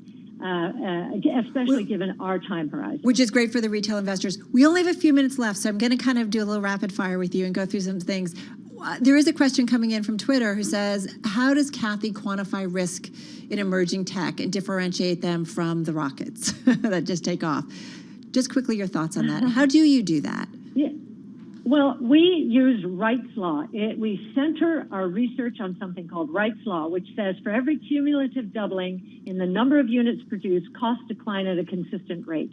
So we watch it for those companies that are creating the technologies and make sure that they are riding down the cost curve so that they're finding new sources of demand as they go forward. There are some companies that try and milk the technology. We saw Illumina try to do this over the last 4 years, and they've lost the plot. And other sequencing players are starting to encroach upon their territory. They're still very strong, but they should have continued riding down that cost curve aggressively. Competition comes very quickly, so those in the lead need to keep driving the competition. I got to get your thoughts on Bitcoin right now. What are you thinking? We just got notice that Square bought $170 million worth of Bitcoin in the most recent quarter. Thoughts on Bitcoin? Yes, we're very positive on Bitcoin. Again, very happy to see a healthy correction here. No market is straight up. Everyone should know that. Everyone should have some dry powder for days like these, and I've been saying that for a while. We see so many use cases of Bitcoin, but probably the most important use case is an insurance policy. Around the world, against confiscation of wealth. And that can happen in two ways. It can happen with inflation. Bitcoin, I think, is the best hedge against inflation out there, bar none, better than gold. And it can happen outright. I mean, when you saw in the Middle East prince take or seize his own relative's wealth, you know, everyone should know, if you think there's a 5% chance of that happening, you should put 5% of your portfolio long-term into, or your wealth into something like Bitcoin. You can carry the keys in your head across the border. Right. You think about, right, in terms of what that allows you. Hey, your big ideas for 2021. We've been talking about it a lot off air ourselves. 112 pages. It's on the website. What are the big ideas, Kathy, that we need to be thinking about for 2021? Well, the new ideas, you know, big ideas are not just one idea. So we've updated our deep learning, digital wallets, Bitcoin, EV ride hailing, some of the things with our drone work, our sequencing, long read sequencing. Our new sections are called reinventing the data center. We think Intel is going to lose most of its share in the data center, and that's its most profitable division. Virtual worlds, so gaming and sports gambling, gaming moving away from just the pure gaming world, but with platforms like Unity and Unreal networks like Epic. We're going to be bringing virtual worlds into everyday business. Of course, virtual reality, augmented reality. We are getting to the point where that is viable. Yeah. Orbital aerospace is another one, the space race. We're very excited by that. Kathy, we could talk to you forever, and we should point out there's ARC swag, and I know 100% is donated to charities, so you guys thinking about the broader community as well. Kathy Wood, thank you so much. Always appreciate it. Be well. Kathy Wood, she's CEO, Chief Investment Officer, and founder of ARK Invest, on the phone from Connecticut. And you can get that whole conversation on our podcast feed later on. Let's get to world and national news. Over to Nancy Lyons we go. Hey, Nance. Hey, Carol. We're waiting to hear more about the condition of golfer Tiger Woods following a rollover crash today in California. Bloomberg's Business of Sports co-host Mike Lynch says not much is known at this point. Law enforcement has been quoted as saying that Tiger was driving at a high rate of speed and the car rolled over several times. Now, he is in surgery for multiple injuries on his legs. He had to be pulled from the car using the jaws of life. Fed Chair Jay Powell says the economy is a long way from where the Fed wants it to be, but things are looking a little better. While we should not underestimate the challenges we currently face, developments point to an improved outlook for later this year. In particular, ongoing progress in vaccinations should help speed the return to normal activities. Powell told the Senate Banking Committee that due to the sluggish economy, the Fed will continue to keep interest rates near zero. Executives of Big Pharma have also spent the day on Capitol Hill. They testified on the supply of vaccines for the coronavirus, as well as their effectiveness on variants. Pfizer CBO John Young says their vaccines are able to be altered to fight new strains as they emerge. Our mRNA vaccine affords the opportunity to provide boosting doses if needed, and the ability to rapidly alter the mRNA sequence in the vaccine to address potential changes in the virus if evidence suggests that they might reduce protection from the current vaccine. Global news 24 hours a day, on air and on Bloomberg Quick Take, powered by more than 2,700 journalists and analysts in more than 120 countries. I'm Nancy Lyons. This is Bloomberg. All right, Nance, thank you so much. You're listening to Bloomberg Business Week, and this story definitely caught our attention because Robinhood getting its newest, most musical critic. None other than Michael Bolton. Long hair or short hair, Michael Bolton? It's medium length there. It is kind of medium length. It's medium length, right? I think that's a fair assessment for is. those listening on the radio and who can't see this.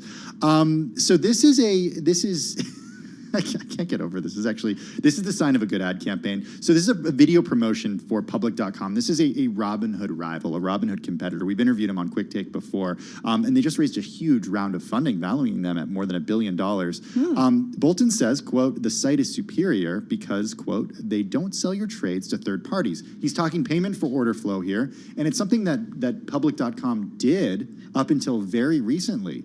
And just a few weeks ago, the company said they were abandoning the payment for order flow business model and instead moving to a tipping business model. So apparently he does. I haven't seen this. Have you seen this? Yeah, I'm playing it right now. Oh, you are? Okay. Yeah. He apparently sings then his biggest hit with some new lyrics. Tell me how am I supposed to trade with...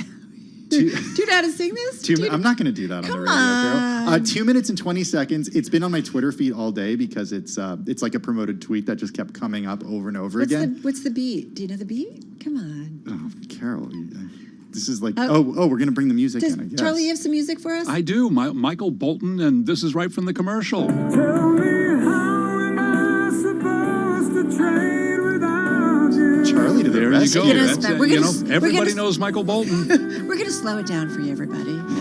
Dim the lights a little bit. I think it's time. I must be moving on. Going to transfer all my stuff and I'll be gone. I'm not singing well.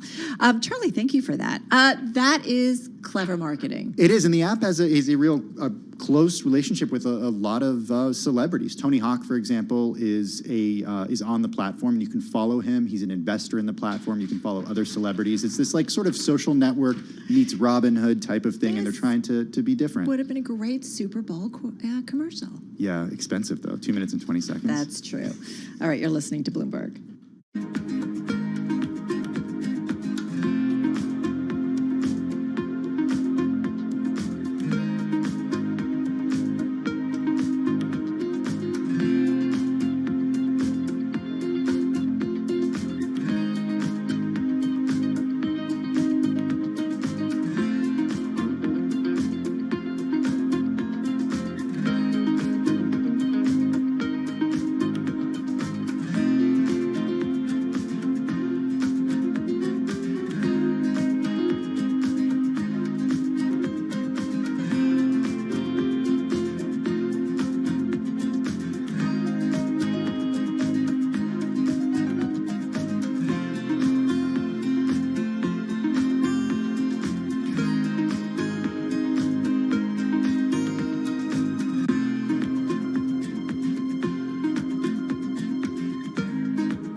stocks, headlines, and breaking news 24 hours a day at Bloomberg.com, the Bloomberg Business app, and at Bloomberg Quick Take. This is a Bloomberg Business Flash.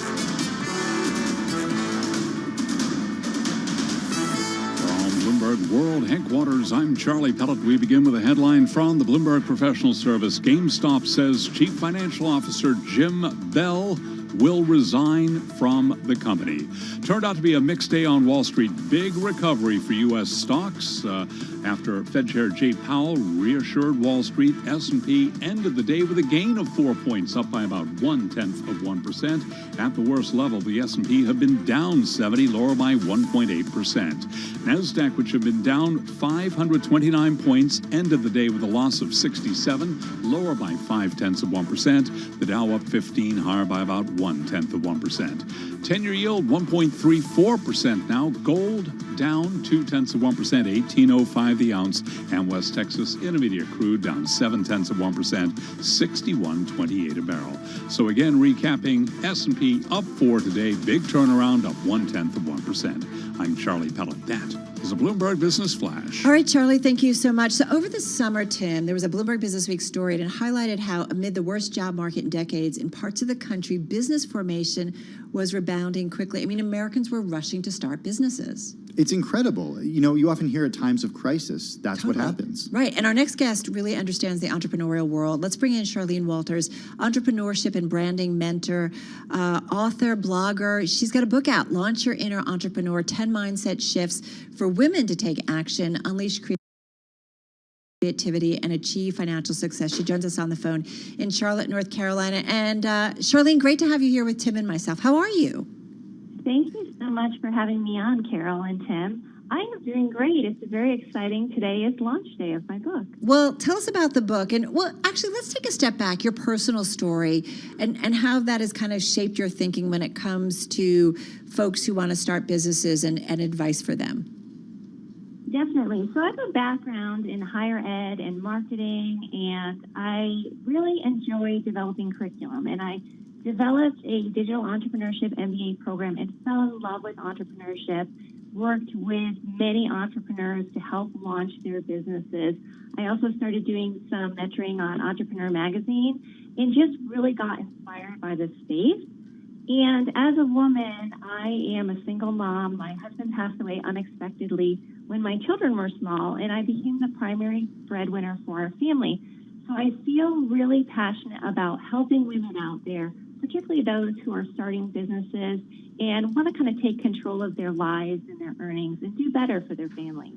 How has mentorship changed during the pandemic? One thing that we talk about a lot is the idea of not being around people. We were joking with friends the other day because we saw them outside and we were like, how do we talk to one another? We haven't seen each other for so long. We don't know how to talk to people anymore. How do you mentor someone virtually?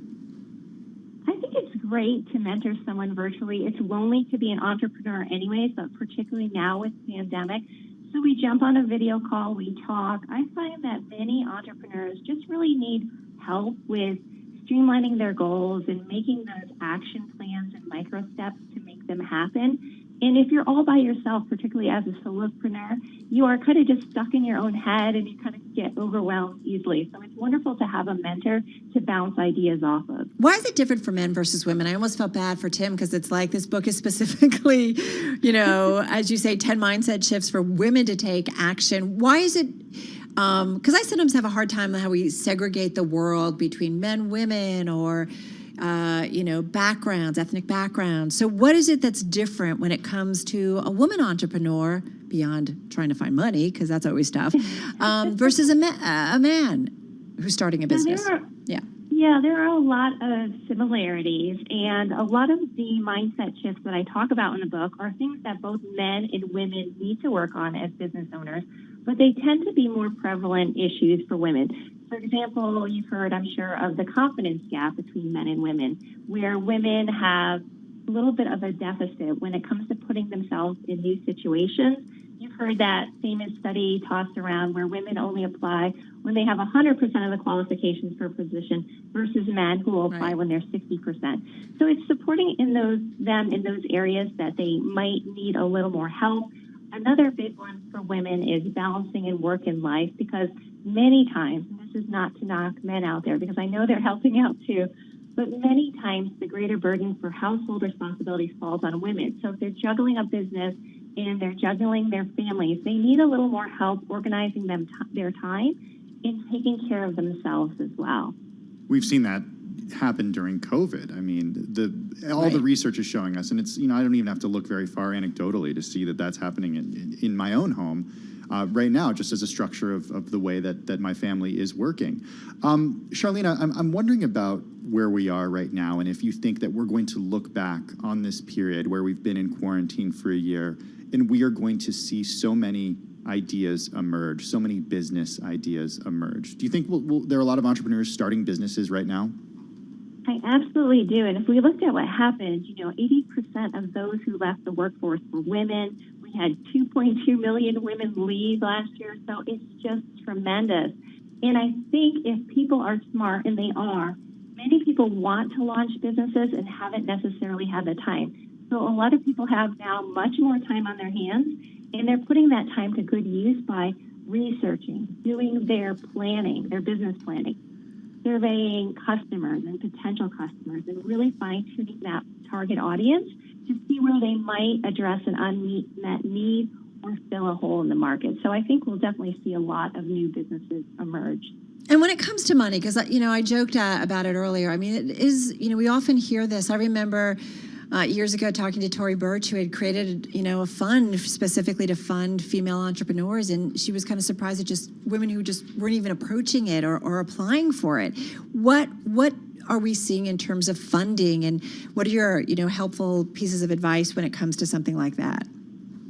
So when it comes to money mindset, that's another area that women need help with. Traditionally speaking, a lot of times they won't apply for as much funding. They'll apply for less amounts than their male counterparts. So what it is women tend to have more of a bleak outlook when it comes to their finances. They feel less confident with things such as negotiating and sort of pitching. And supporting women, helping to build their confidence is all part of the puzzle.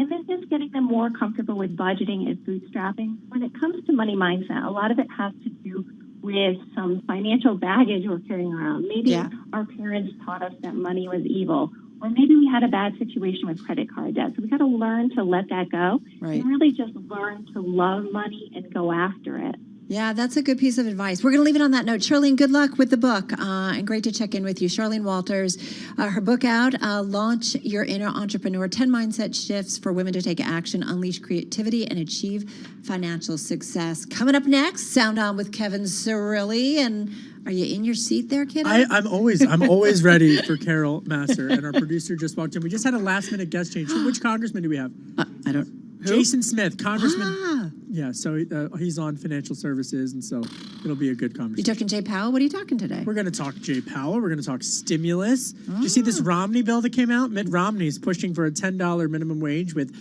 Senator Cotton, another Republican. A lot of policy stuff brewing.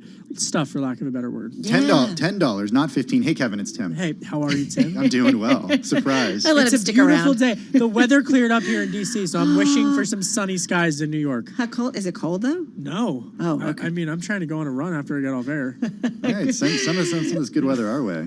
All right, good stuff, kiddo. Have a great show. Thank you. Sound On with Kevin Cirilli is coming your way in just about 4 minutes' time. Man, what a day. Kathy Wood, that conversation, download it because so much good stuff there. Yeah, we talked Tesla. We talked Bitcoin. She's buying Tesla. She's been buying Tesla today. On that pullback. She likes this pullback. Yeah. And I mean, it's hard to call it a pullback now, right? No, exactly. What a market turnaround. And she talks about that, addresses that. And she's talked about, wait, is that Kevin in the background? He's still here. Kevin. Hey, folks, Kevin, it's still our show. Come on, still man. Here. Yeah, I don't know. listen. I guess they didn't turn off my mic. My sound is still on. You got enough real estate. Your sound is on? My sound is on. Sound is on with Kevin Cirilli. Ooh, nice. Very nice. Have a good evening from the whole Bloomberg Business Week team.